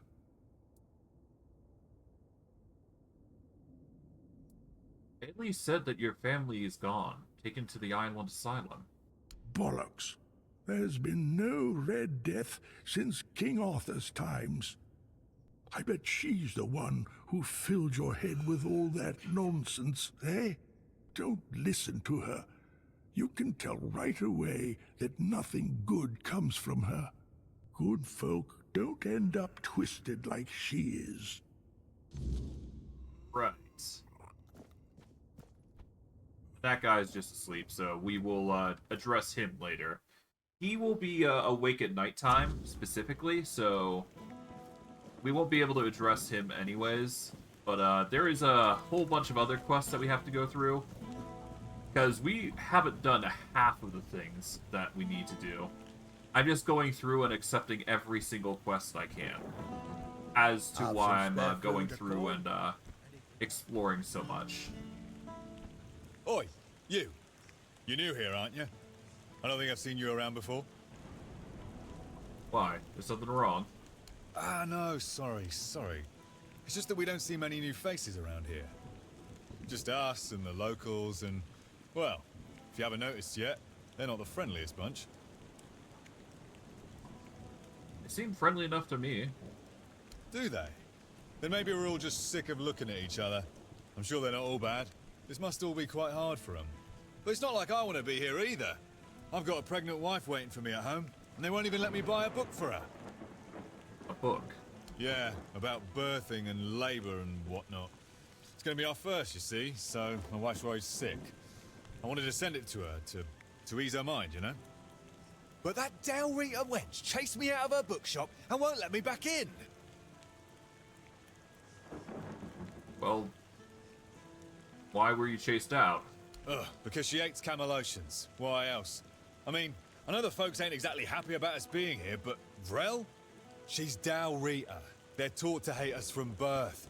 That's all there is to it. Let me guess, you want me to buy a book for you? Well, could you? I'd be really grateful. Just don't tell her it's for me. She won't sell it to you otherwise. Please, I'll pay you back. I'll even throw in something extra. Please, for my wife. Alright, I'll buy the book. Oh, thank you. You're a lifesaver. Right.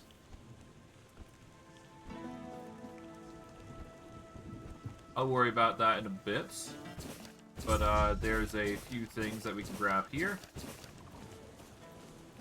That is 4 additional quests tacked on top of everything. We'll save here, because we're making some significant progress on quest collection at the very least. Haven't seen your face around here before. A visitor, eh? Try to stay out of trouble. Will do. I'd rather not have to put your name on the bounty board. So you're the quartermaster here? No, that'd be Sheena. I keep this camp running and make sure everyone's pulling their weight. Idle hands have no place in Camelot's army, especially not on a mission like this. Trouble is, we've got more work than men. So if you're looking to earn some coin, check the notice board. I've posted a few bounties. I can't spare any soldiers to deal with things outside of Connacht, but I'll be damned if I let those bandit scum run loose. And what does Sign do? I handle what makes soldiers fight. Sheena handles what keeps them comfortable. You want glory and gold? See me. You want a softer pillow or a warm meal? That's Sheena's domain. Alright, who do you work for? Legate Denham is in charge here. Sometimes I wonder if he upset someone higher up to get sent on this mission, because this place, it's a damn mess. Lord Yvain's acting like a maiden on her wedding night. The Red Priests are throwing their weight around, and the locals are ignoring the fact that they're all about to be swallowed by the weirdness. I have no idea how the legate puts up with it all. But, well, at least he's got me to make sure his orders are carried out. Alright. About the bounties you posted, I want to claim Navira the Chillheart's head. Well, I'll be damned. Navira, known as the Chillheart. She earned that nickname because her blade supposedly freezes the blood of her opponents. It certainly leaves marks like frostbite. Navira is said to be a Dalrita from the Forlorn Swords. They say she was too cruel even for her own tribe and was exiled. If you ask me, she should have stayed there. But she won't be causing trouble anymore. Here's your reward. Right. Hey, care to humor an old soldier with a friendly spar? These bones could use some warming up. Sure, why not? That's the spirit. Let's see if I've still got some fight left in me.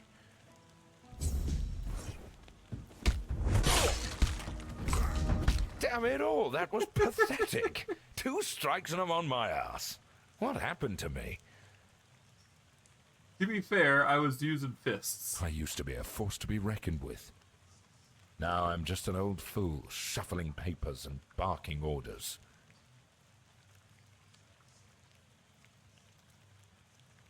Practice makes perfect. Maybe some exercise will help? Exercise?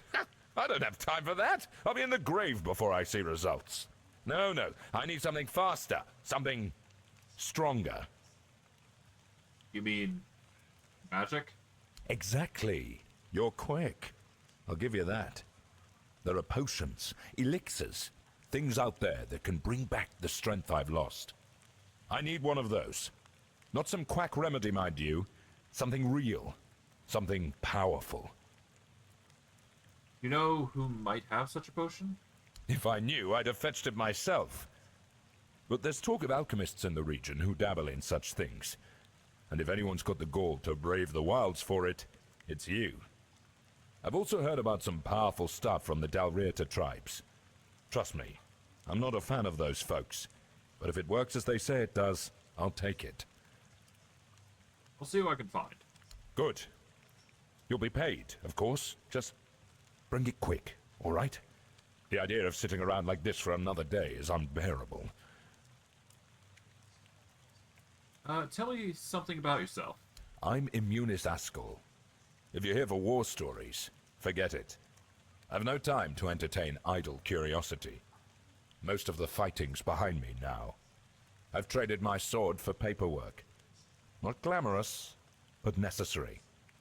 Once we're done here, maybe I'll finally retire. Then I'll have all the time in the world to spin tales for nosy brats like you. Sure. I'll await your return. Another quest on top of everything. Hey! Gotta get those quests while we can, eh? Oh, hello. Take that as well. Hello. Ah, here's our troublemaker. You've really caused a stir around here with that spectacle in front of the Menhir. I had everything in order. The cart was ready, and people were all set to move to Camelot. But now, you appear out of nowhere, and suddenly a dying pile of stones lights up like a bonfire.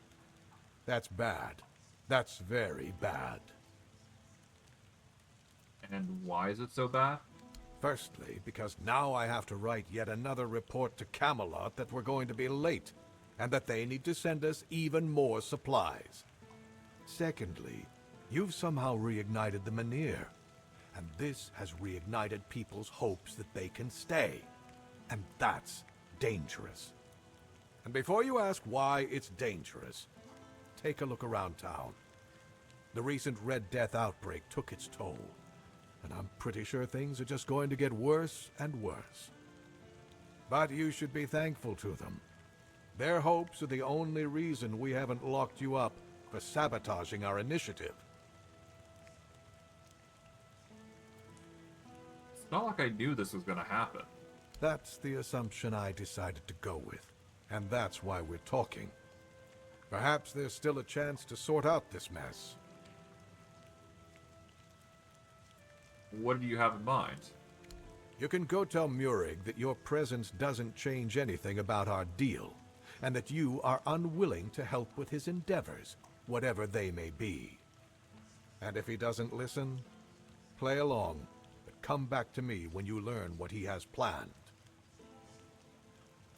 Why do you want to take the Menhir anyways? Isn't it obvious? For the safety of all the residents of Avalon. Only by gathering the Menhirs in one place and reigniting them will we be able to keep ourselves safe from the weirdness. Avalon's population has significantly declined over recent years. We're on the brink of extinction, damn it. That's why we need to stick together, to take care of each other. Only Camelot possesses the necessary infrastructure to establish the right conditions for its people. If they remain here, they will die, either from the weirdness itself or from the horde of monsters it spawns. And there aren't enough soldiers here for their protection. You must know that I didn't come here just to obey orders. I truly believe that this is the only way to save everyone on Avalon. And what if your plan doesn't work? What if the weirdness remains a threat? Then at the very least, we'll have bought some time for those wiser than us to think of an alternative solution. Perhaps we will invade Tuathon, like in the glorious old days? Or perhaps someone will find a way to free the derelict fleet, allowing us return to the homelands. I don't know. But there's one thing I'm certain of, and I'll repeat it as often as necessary. Only by standing together can we overcome the weirdness. Scattering our people across the island is the worst solution, and it's a sure path to our ruin. Why do you need that Murig? Murig, who apparently prefers to be called Maggot, is a druid, even though he may not look the part. And druids are the only ones who know the rituals necessary to ignite the Menhirs. Due to bad luck, or more accurately, the decisions of my superiors, our options for druids are limited. That's why I'm forced to work with Murig, and prophet be my witness, neither of us is happy about that. But I'm no fool. I know that what happened in front of the Menhir might make Murig consider double-crossing us. He'll try to find a way to reignite the Menhir so that it could stay in Kunok despite our agreement. So, if you ever find out what he's planning, if he ever asks you to fetch something for his ritual, you make sure you come to me first. One of your men has lost his mind, by the way. If only it were just one. Sorry. You're talking about the poor man in hospital, right? He's a scout. We've been preparing to evacuate the residence, and I sent him out a while back to make sure the route to Camelot was safe and clear. Looks like he tried to take a shortcut through the waterworks. That's where they found him, babbling and talking nonsense. The weirdness must have caught him. Is there any way to help him? Pray to the All-Mother. Although, truth be told, although I've seen plenty fall victim to the weirdness, I've yet to see any divine intervention from our goddess. But you could help me. You look like someone who's seen a fair bit of Avalon and isn't afraid to travel alone. I could use someone like that to finish the job my scout couldn't complete. Of course, you'd be properly compensated. What exactly do you need me to do? Take the road to Camelot, all the way to the Iron Gate, and report back on whether it's clear. Handle any smaller threats yourself, and tell me about any larger ones. The sooner the better. Think you can manage that? Sure, no problem. Great. Head out then. No need to write a report. Just come see me when you're back. I'll await your return.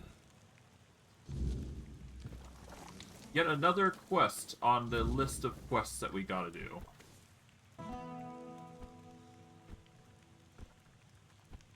And of course we've got to go down here, so we are gonna take a shortcut by clampering down the rocks here.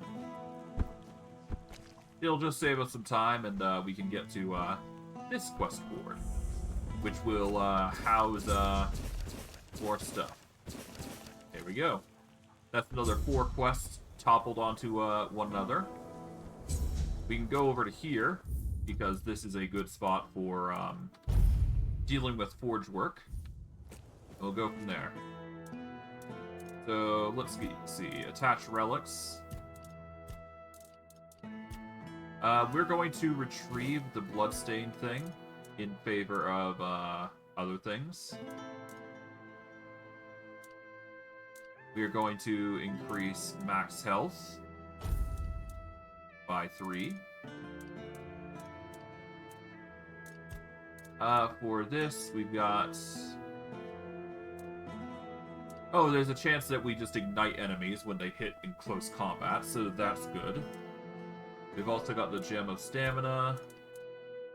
We've also got this.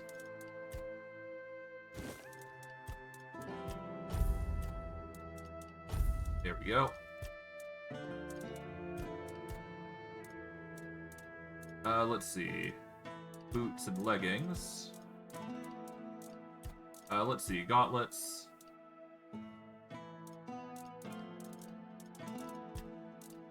I suppose let's start with these leggings. Increase critical chance by 25% when your stamina is below 20%. And then, of course, there's this.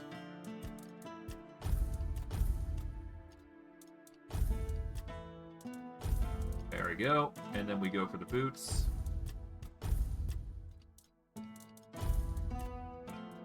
There we go. So that's going to give us 200 carry capacity. 200 carry capacity. We can equip the blood-tainted shells if we so desire.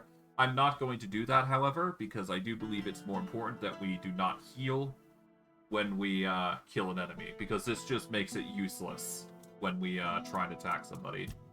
Especially when we're trying to increase our damage output by not healing.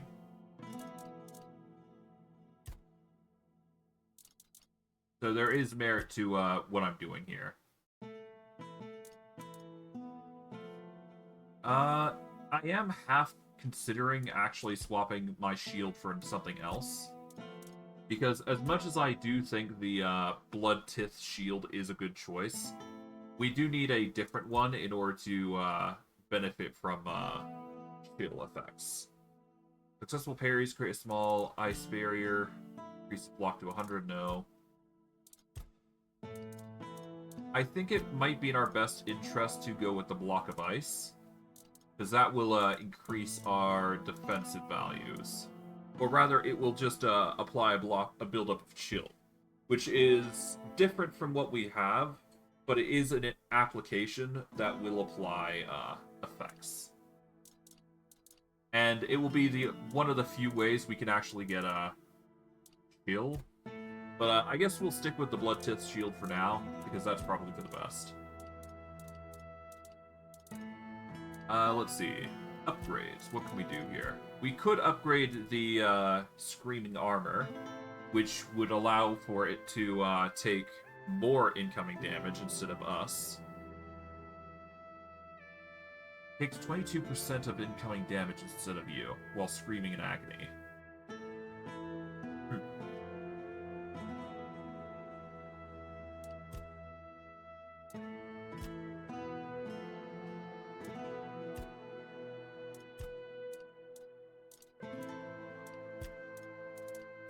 Let's see, weapons.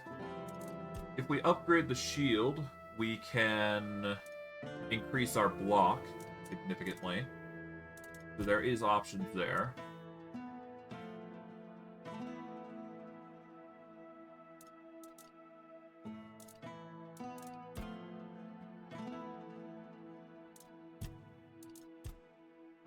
We can technically upgrade the gauntlets to a 11. Which would increase our armor by 17 instead.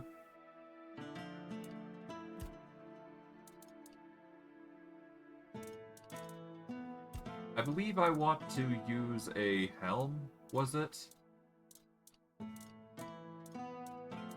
There's like a specific helm that I wanted to use, wasn't there?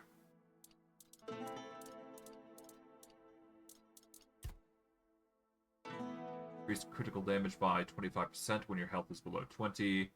Increase physical damage by 25.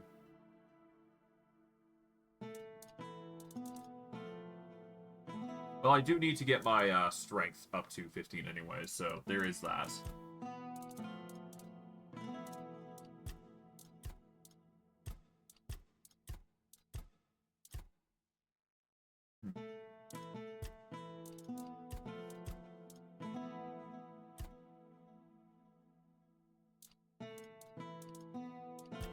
Right, we need the Abandoned Helm, which requires 10 strength, so this will be probably our focus here. And because of how the that works, yeah, compared to the Revenant's Cowl, the Abandoned Helmet does have the advantage of needing less. It increases the raw physical damage we do as well, instead of just melee damage.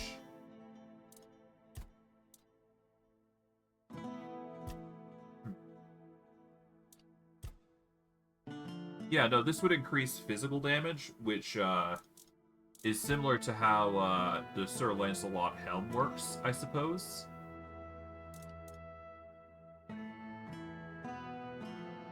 So once we do eventually get to a point where we can wear Sir Lancelot's helm, that's going to go really hard. Because physical damage increases by a significant sum. Not only that, but once we hit a certain threshold of HP, Sir Lancelot's helm goes really hard. But I guess I'll go for the Abandoned Helmet for now, because that's probably going to be stronger compared to the Revenant's Cowl. We just need the strength for it, is the thing.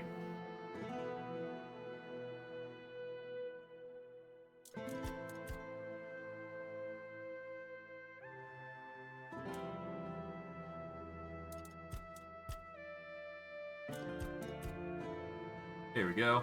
We'll go with a 6. That brings us up to a 32 increase compared to the other helm.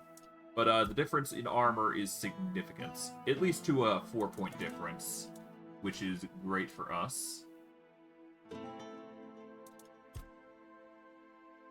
Increases movement speed multiplier by 25%. Increases physical damage.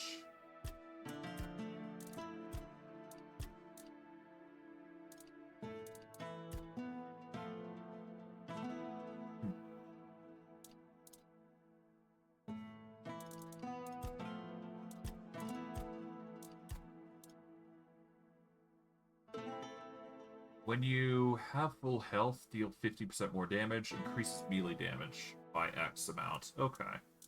So yeah, there's a lot of benefits that we can derive from all these.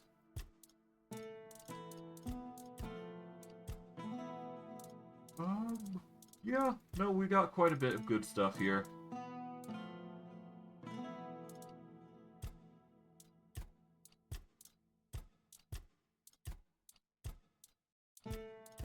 Slowly burns nearby enemies. Flaming Cloak.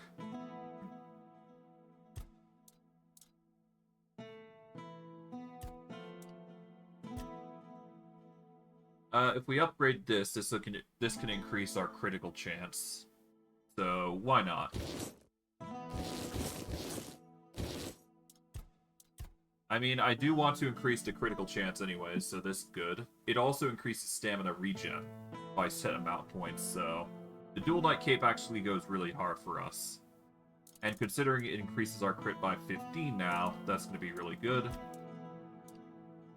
We've also got some handcrafting ability. We'll go by price. The Stag's Woe is a good tool.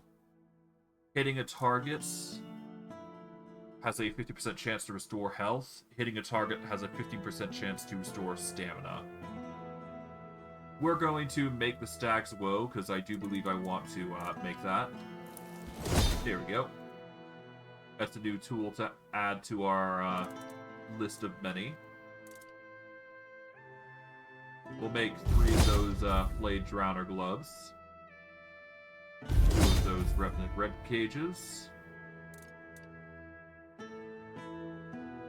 Festering chest guards are cheaper compared to this, but we'll make the Knight's breastplates here. Make a Festering chest guard. Corpse Eater hat, there we go.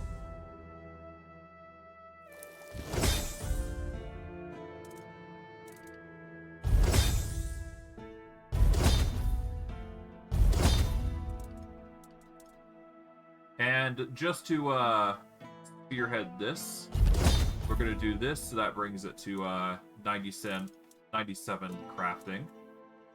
And because we can make titanium arrows if we so desire.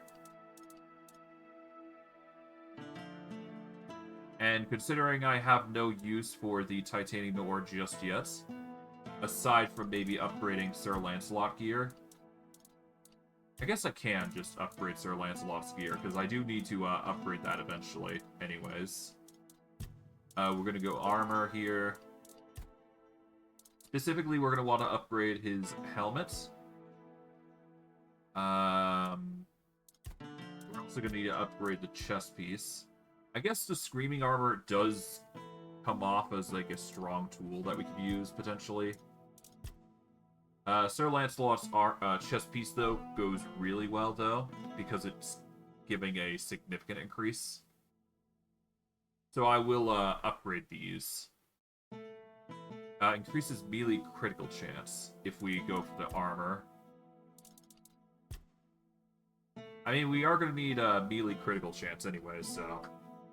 Let's upgrade this and the helm, because the helm and the chest piece are probably going to be the strongest of the various tools.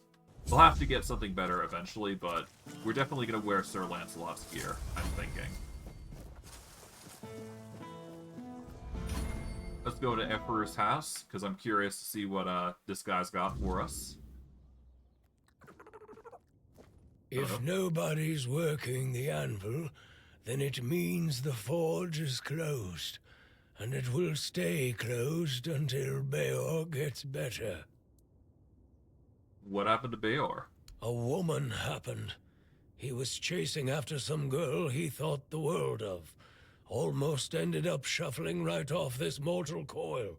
One time he went to see her and didn't come back for 2 days. I looked for him all night. It was only in the morning that I found him. He was all the way on the outskirts of Kurnacht. Alive, but barely. Afterwards, he seemed to be getting better. Everything went back to normal.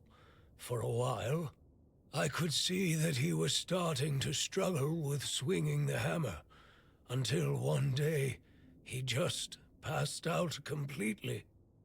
Now he just lies there, barely breathing. I have no idea how to help him.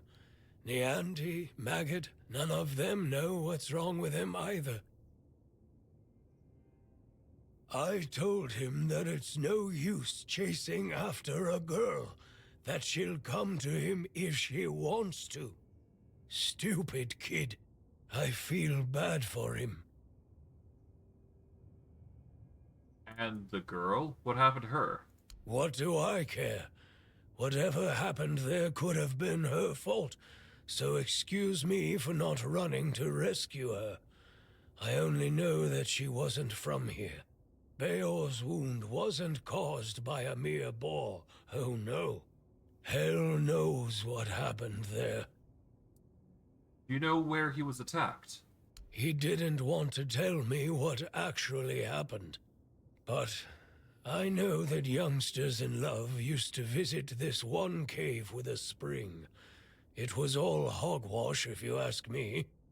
Maybe they went there and were attacked by weird beasts or something. I don't know. To be fair, I don't give a damn now, and I didn't then either. I only cared that Beor was alive. I see. And considering he isn't awake, well, that's just how it goes sometimes. It is getting a bit late, but that's fine. We keep going. If you're here to chat, you've wasted a trip. Speak up or ship out. I've got things to sort. Well, are you standing there for a reason, or is the scenery here all that captivating? Do you have any jobs for me? Jobs? Check the notice board outside. There's always something that needs doing, and I don't have time to spell it all out. Can you read? Can you lift more than a feather? Then there's work for you. Don't seem too pleasant. Pleasant is for feasts and fair days, neither of which you'll find here. I'm here to keep us supplied and alive, not to make friends. If you need coddling, you've come to the wrong place. Is there anything else I could do for you, apart from the task on the board? I don't know where all that eagerness comes from, but I'm starting to think if I had 10 of you, my job would be a whole lot easier. And as it happens, I might have something for you, though it's a little different from what you've been doing so far. Sounds good already. It seems that over the past few weeks, some of our supplies have been going missing. Just small amounts, and I'm not gonna lie, I didn't even notice at first. But when I checked the books at the end of the month, the numbers told the truth. Someone's been stealing the Legion supplies, and I won't stand for it. Alright, what kind of supplies are missing? At first, it was mostly just food, so I figured it must be rats and set up some traps. But not only did the traps turn up empty, the next time I checked, a hammer, a saw, and a couple of knives were missing too. I don't know about you, but I've never heard of a rat that can chew through iron. Do you have any suspects? I thought I did. One of the lads, Percy, volunteered to guard the supplies. Seemed like a decent enough guy, but, well, I guess I was wrong. The next day, Percy was gone, and with him, even more of the supplies. His mates swear he'd never do that. They say that the army was his entire life, but I find it hard to believe. The problem is, the thefts haven't stopped, so I'm guessing he had some accomplices. Alright, where do you keep your supplies? In the storefront nearby. Maybe you'll find something, because I am all out of ideas. Alright. About the bounties you posted. We'll worry about those later. I have some questions. Who are you? I'm Shine, quartermaster of Camelot's Legion here in Connacht. My job is making sure this Legion doesn't fall apart from lack or neglect. A thankless job, let me assure you. Can you tell me about your commander? Legate Danheim runs the show here, and I make sure his boots are on solid ground. He's got a head for strategy and a heart for politics. He dreams of dragging Connacht out of the muck and into Camelot's arms. I just keep the wheels greased, so his grand plans don't grind to a halt. Alright, tell me something about yourself. My story? Huh. It's locked up tighter than our armory and just about as useful to you. Focus on what you need to do, not on digging up dirt. Alright. Well, that's another thing on top of the list of things that I gotta do. Here's another thing that we can do. Open up, Ferkit. We know you're in there. Get lost! You've taken everything from me. I won't give you anything else. Stop whining and open up. We've got to talk.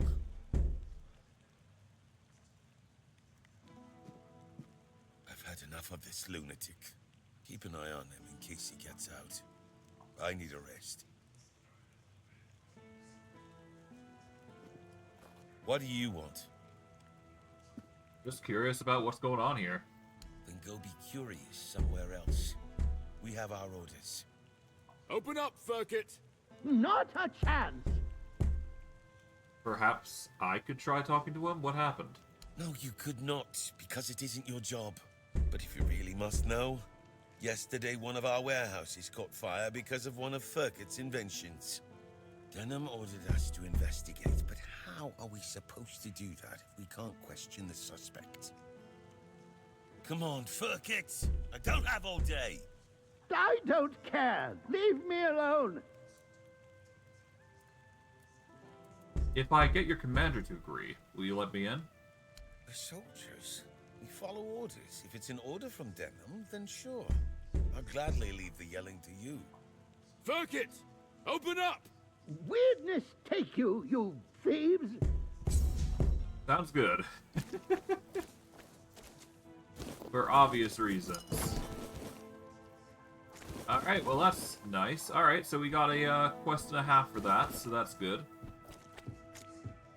Shouldn't be impossible to do, really. Just put in some legwork and we're good. Alright. But yeah, no, that's the majority of quests, I believe. There is probably like a few more here and there, just hiding away, waiting to be grabbed, so... Yeah, there's like there's Delia's workshop here, I guess, so there's another quest here, I would imagine. Hello. Thanks for the interest, but I'm not taking commissions anymore. Missions? For what? Frescoes, sculptures, sometimes paintings, gilding the ruins. A lie to distract from the suffering. Go on in, if you've got time to spare, and nothing better to do. Who even are you, if you don't mind me asking? My name's Delia. I spent years working in art. Mostly decorating walls and ceilings, though I carved a few statues for Lord Yvain as well. It's only recently I realized what a waste of time it all was. Recently? I used to spend entire days in the studio, carving, painting, cutting off from the world. This whole business with Camelot opened my eyes. The men here was just there. I never thought it could go out forever.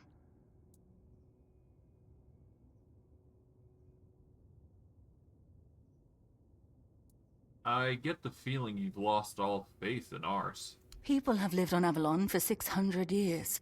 How long have we got left before the weirdness swallows us whole? 5, maybe? How does art stop that? Has it ever protected anyone? Fed anyone? Driven the weird back? Or whatever crawled out of it? I want to do something. Help somehow. But what am I meant to say? Oh, your house is on fire. Don't panic. Come see me, I'll paint you a nice landscape. Don't you think art can inspire people? Give them hope? Strength to carry on? I was an artist for, what, 15, 16 years? Believe me, most people just want a nice mosaic on the wall so their neighbors get jealous. At best, art lets you forget the world for a moment. But it's just that. A moment. Doesn't change anything.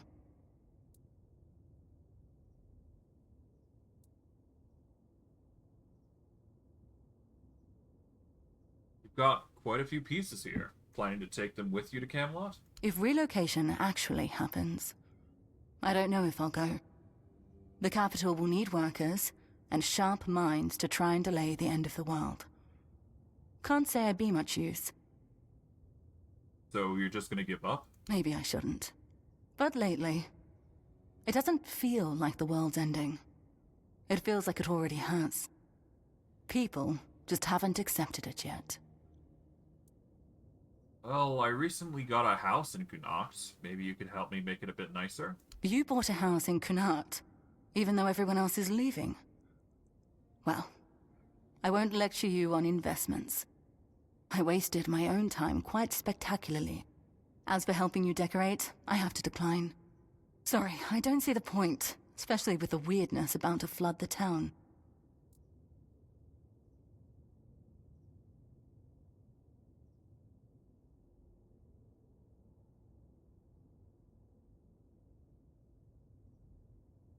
Well, create something beautiful as a... well... yeah. Create something beautiful as a gesture of defiance against the inevitable. You mean go out with my head held high? Face the end, and laugh in its face? There's something seductively romantic in that vision. Like shouting into the oncoming void. I'm still here. I still think and feel. All right. I'll take the commission. Tell me what you need from me. There we go. And yeah, this is basically just a shop for more furniture. So if you're looking for furniture, this would be the spot.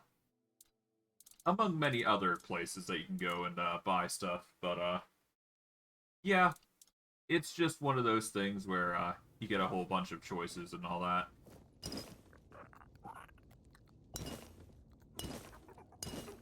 But I mean, hey, if you're not going to stop me from taking a few things, I'm not going to complain.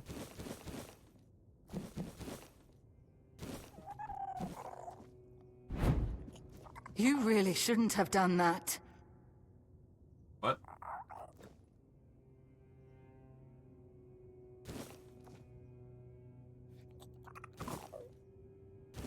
Well, it's not stealing. Didn't think anyone would stop by. Someone's going to stop you. Okay, you don't like me crouching. Huh. Okay. Someone's going to stop you. I'm just crouching. Calm down, lady.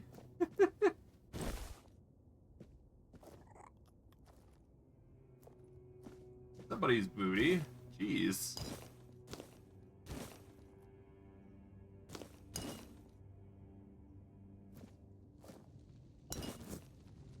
Alright. What's that back here?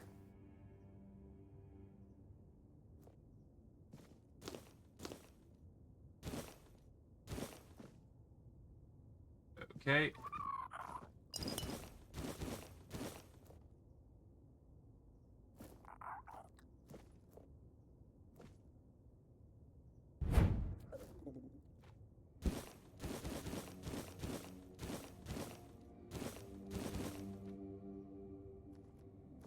Alright.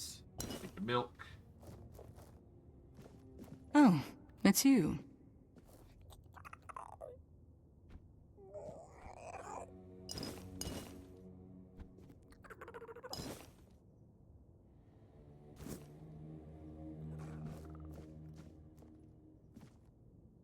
Alright, let's go into our inventory, go to our bag. We go over here, we can drop the wooden basin, there we go. Climb up here.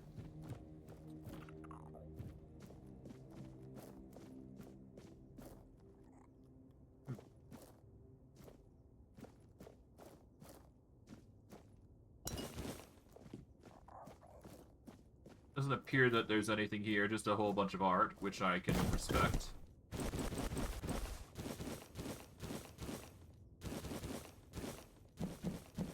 There we go. I guess that's that. Yep. Just basically take everything from here and we should be good. Oh, it's you. Alright, let's go. Alright, out we go. Oh, so that's a lot of questing that we're doing here. Can't complain considering the results that we're getting.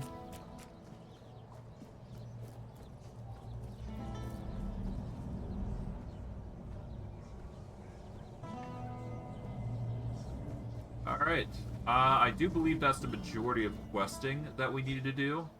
That's good. I've already gone in here.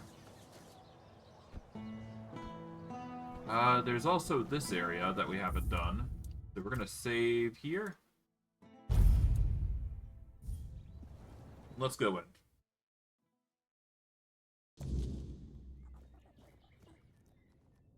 You startled me. Oh, did I? Hello. Welcome to my home, stranger. Whatever brings you here, know that the Langfords were always known for hospitality.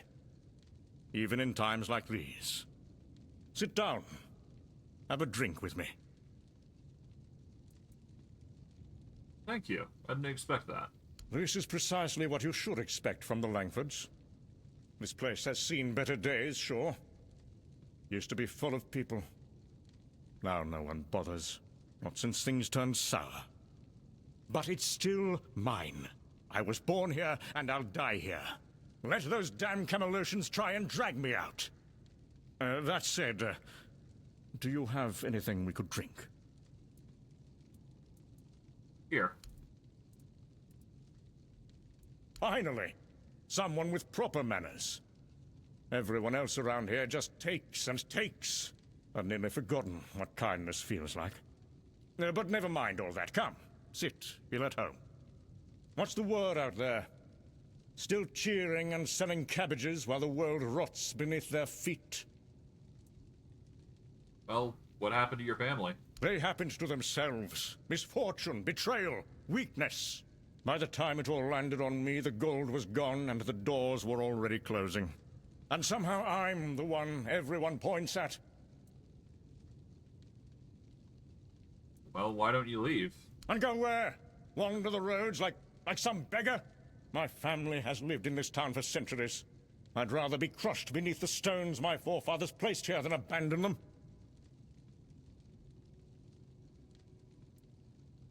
Don't you want to survive, rebuild elsewhere? Survive as what? A nobody scraping by, begging favors. Better to die remembered here than live forgotten out there.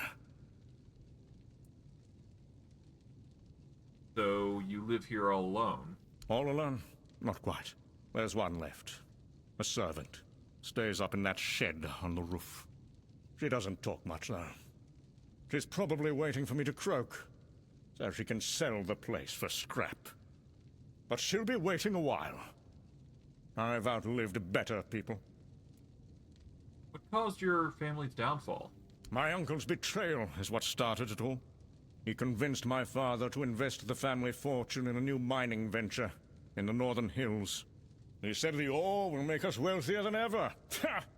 The mine flooded, the workers died, and the council demanded reparations that bled us dry.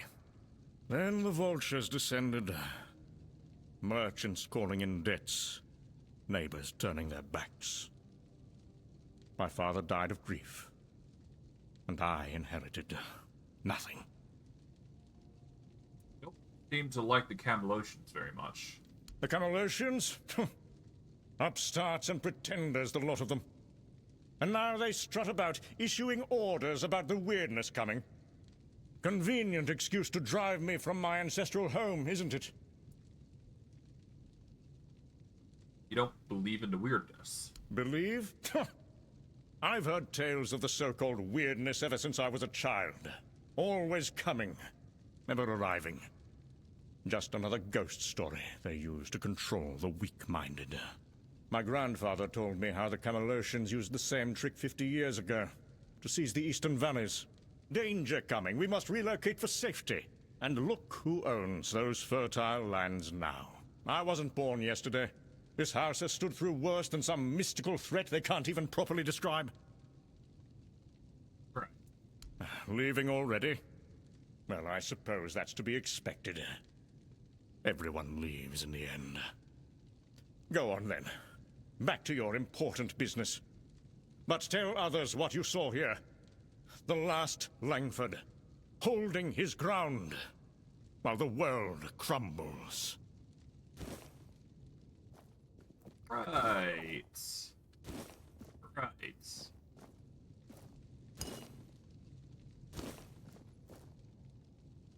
Somebody's in a bit of a sour mood, to say the least. But, I mean... whatever. That's, how he wants to view the world. I'm not gonna stop him from, seeing how he wants to see. Do you need something?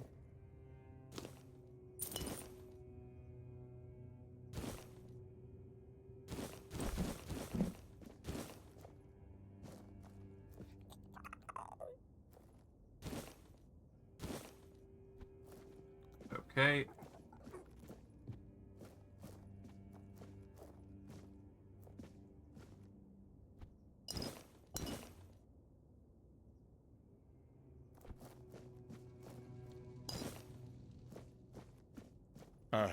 Do you need something? Nope. Just grabbing, whatever food I can. You should stop before it's too late.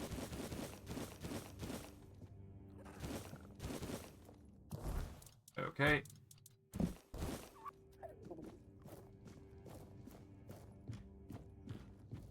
Go down here.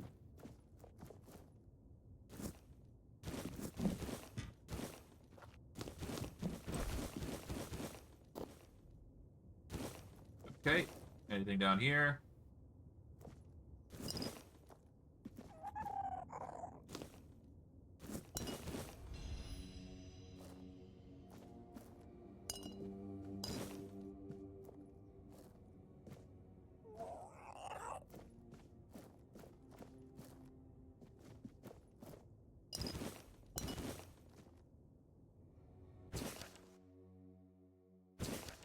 Take that.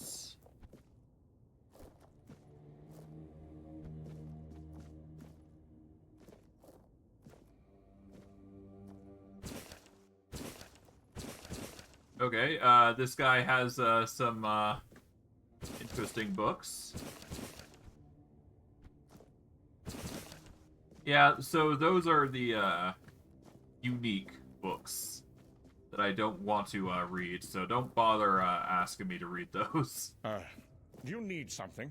I feel like I'd be dancing on the TOS side if I were to start reading those casually.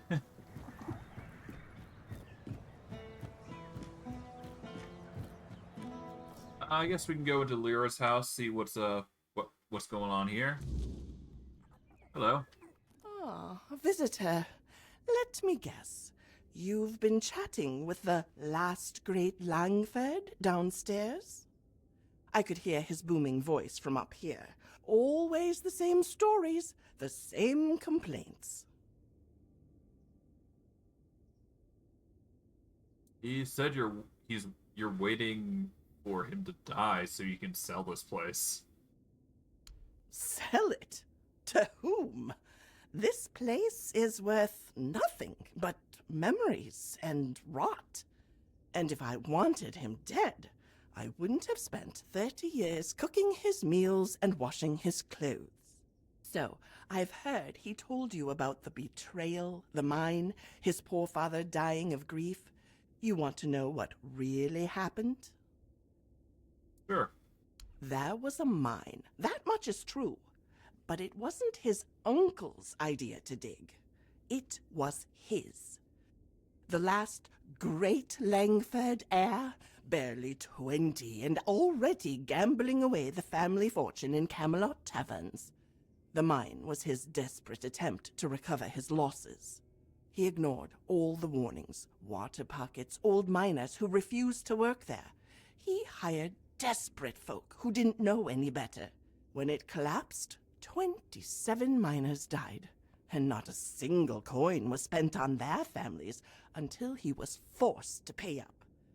He blames everyone for his family's downfall, except himself. What about his father?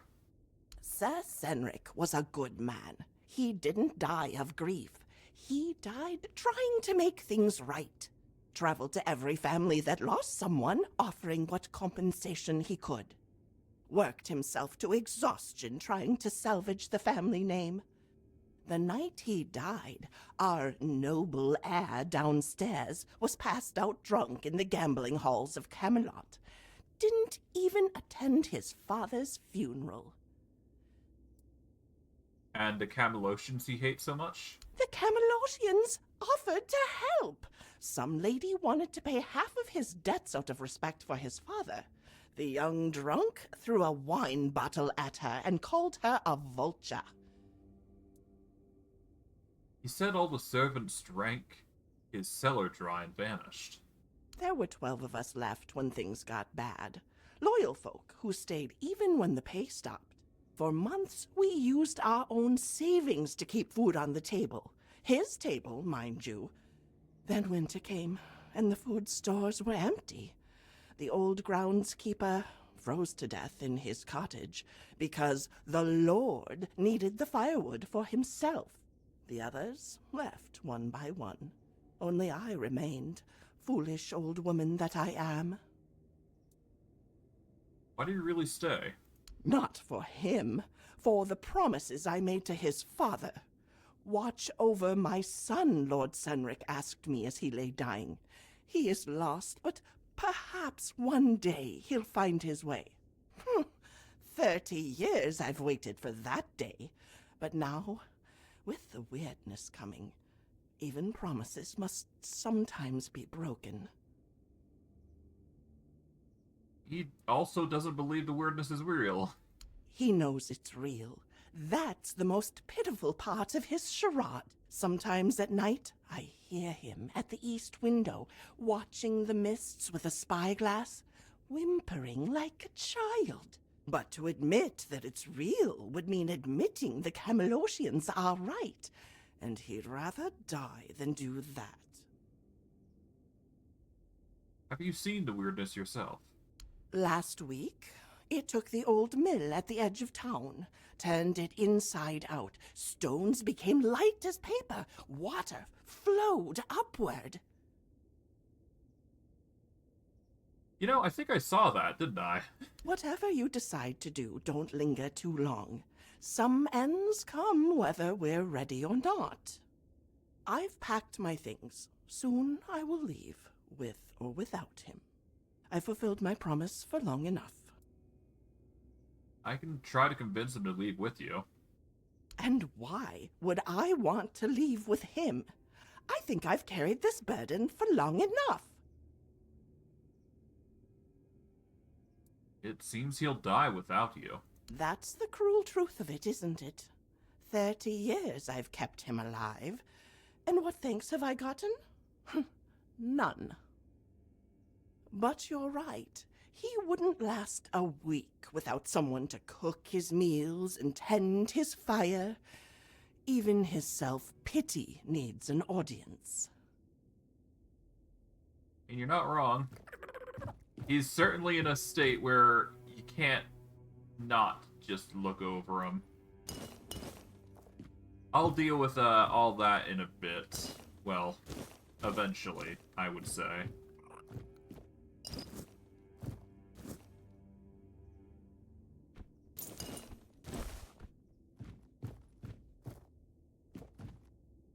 Alright, let's get out of here. But, yeah, no, there's clearly a lot of questing that we've got to do here, huh? I will, talk with these people eventually, but it's clear we need to at least bolster our strength up by a lot of points. And, yeah, the questing is, going wild. We've gotten a lot of quests now. Of course, there's a plethora more that we've got to secure, so... How can I help? I'm looking for Arden Shadowblade. Are you him? Oh no. Are you one of those people obsessed with my son? I'm sorry, but we don't accept visitors. Goodbye.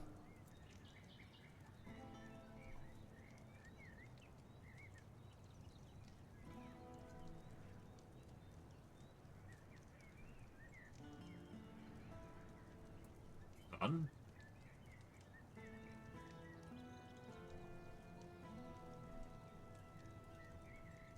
Nope.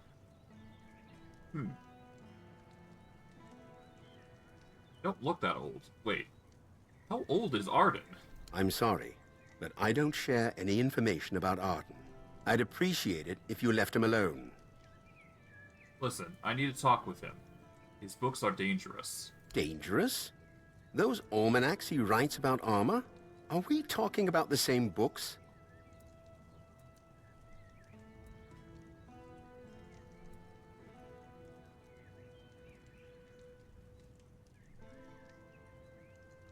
People are using his books to make armor. And dying. Wait, I never thought. I mean, I knew Arden's books were out there, but I always figured they were just collecting dust in some forgotten corner. Who in their right mind would use those to make actual armor? By the gods, he's not an armorer. He's just a boy with his nose in a book.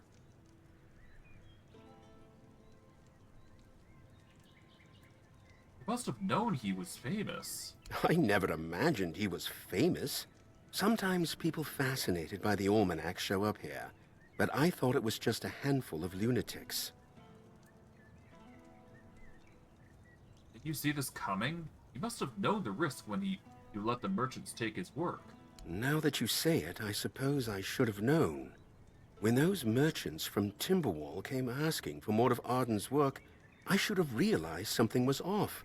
They weren't just interested in making a few copies. Oh, Mother, help me. I let it happen. I just wanted him to feel, I don't know, recognized.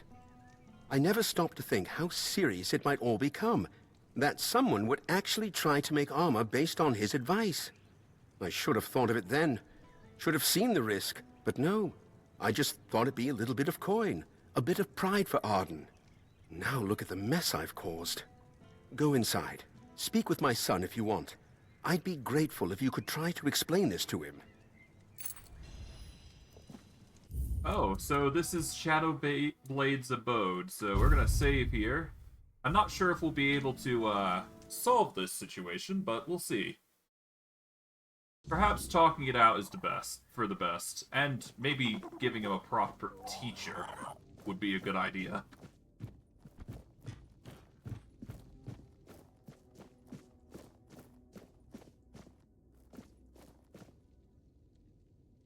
My father let you in? He never lets anyone through. I don't get visitors. Ever. You must be important. What could you possibly want with me?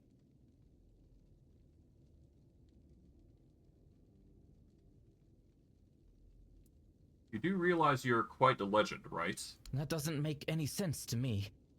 I just write about armor smithing.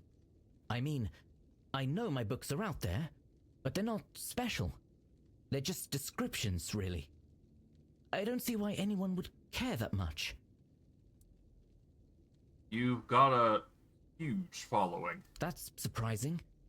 It's not like I'm telling tales of great heroes or battles. I just write what I see, what I think about the craft. I don't understand why people would admire me for that. I'm not even a real armorer.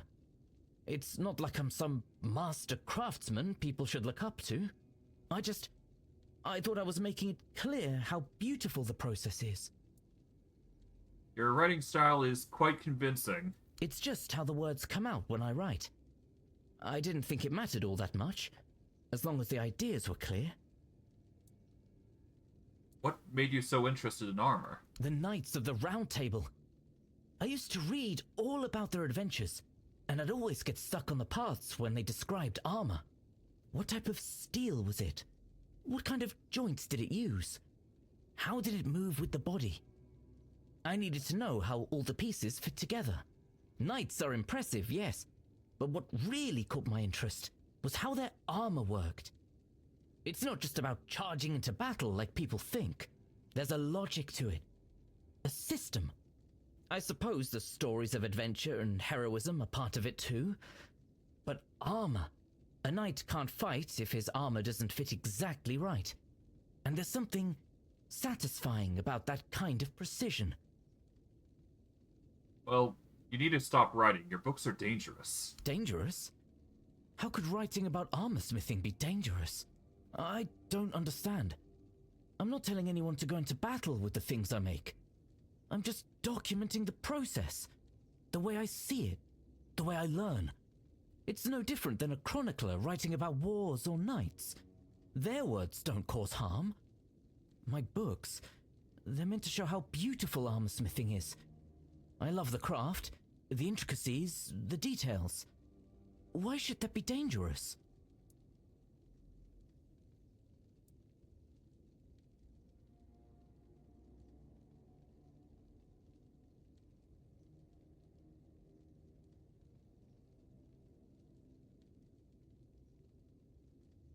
Yeah, people don't realize you're just experimenting.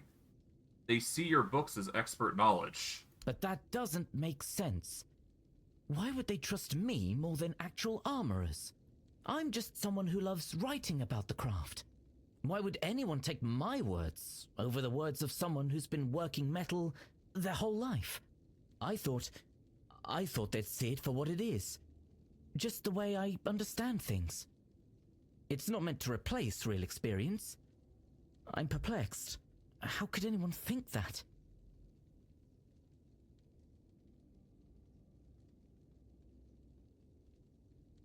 People see your name on a printed work and they assume you're an authority. But I never said I was a master. Just because my books are printed doesn't make me an expert. I'm clearly still figuring things out. It doesn't make sense to put so much faith in someone who's still learning. They should know better. I hear what you say, but it doesn't seem fair. I didn't want any of this. I didn't ask for people to treat my books like they're the law. I just wanted to share my ideas. If I stop now, then what was the point of everything I've done?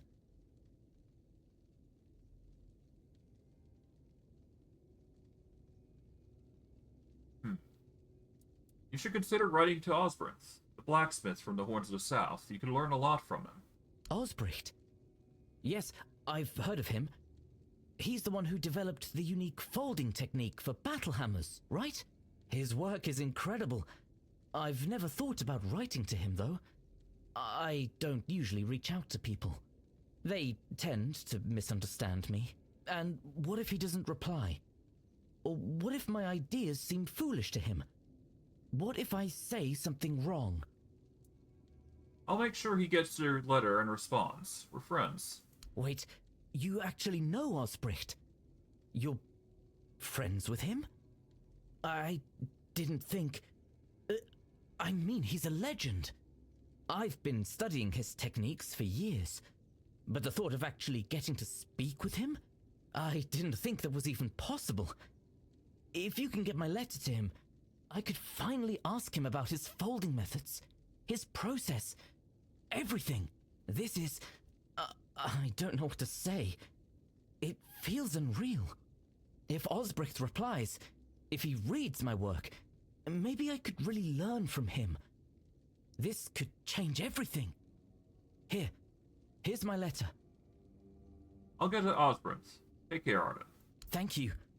If Osbricht responds, I'll let you know what he says. And, if you ever want to talk about armor or anything, I'll be here. I'm always here. Alright, so as far as I can tell, this guy's just naive. That's all it comes down to. Yes, the blacksmiths are angry, but it does seem like he's willing to learn, so I'm willing to give him the benefit of the doubt. I mean, why not, right? If he's willing to learn, why stop him? So, did you find what you were looking for? Arden is a special boy. He sure is. As skilled as any four-dweller, ambitious as a knight of the Round Table. Only shame is, he can't seem to leave that cursed basement. You can see for yourself, he doesn't handle, well, people too easily. Sometimes I wondered if I did something wrong. The boy never looks anyone in the eye. He only lives for those armors of his, and he'd eat nothing but that cursed fish soup if he could. But his mother, may the All-Mother shine upon her soul, she always said that's what makes him unique, and that it's our duty to love him as he is. So I love him, and I support him with all my heart, but I'd rather not think about what'll happen to him once I'm gone.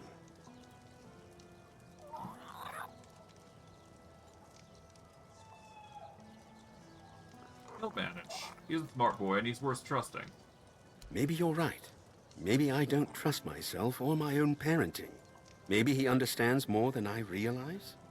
That's something to think about. Thank you for caring this much. I may have my answer. I'll be going now. Please, don't return here. And don't tell anyone where Arden Shadowblade lives. For his safety and mine. Sure. Alright. Let's see. With that, that is most of the quests completed in earnest. There's a whole bunch more that we've got to do, obviously, but, honestly, I just wanted to collect as many quests as I could, and, we're gonna wrap it up here, I think. Well, actually, what time is it? It's getting late, so I think I can actually go back to the hospital now, at this point. And we should be able to witness that guy that was sleeping get up. Right here. Here we go. One more quest. You look unsettling. What happened?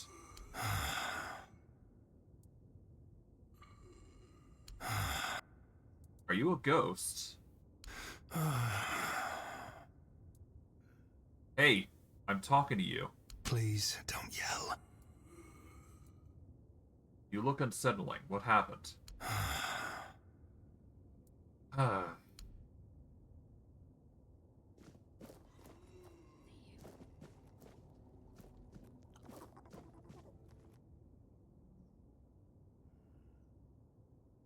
friend is looking for a solution to his age-related... Well, we'll worry about those things later. But I'm gonna wrap it up here. I hope you guys enjoyed today's stream. I basically just wanted to get through and grab as many quests as I could. That's all I really wanted to do. So that way I can start completing them next stream, so that way we've got a full-on objective on what we want to do. But I digress. I hope you guys enjoyed today's stream. I know I did. And I'll see you guys next stream. Take care, everybody. Have a good day.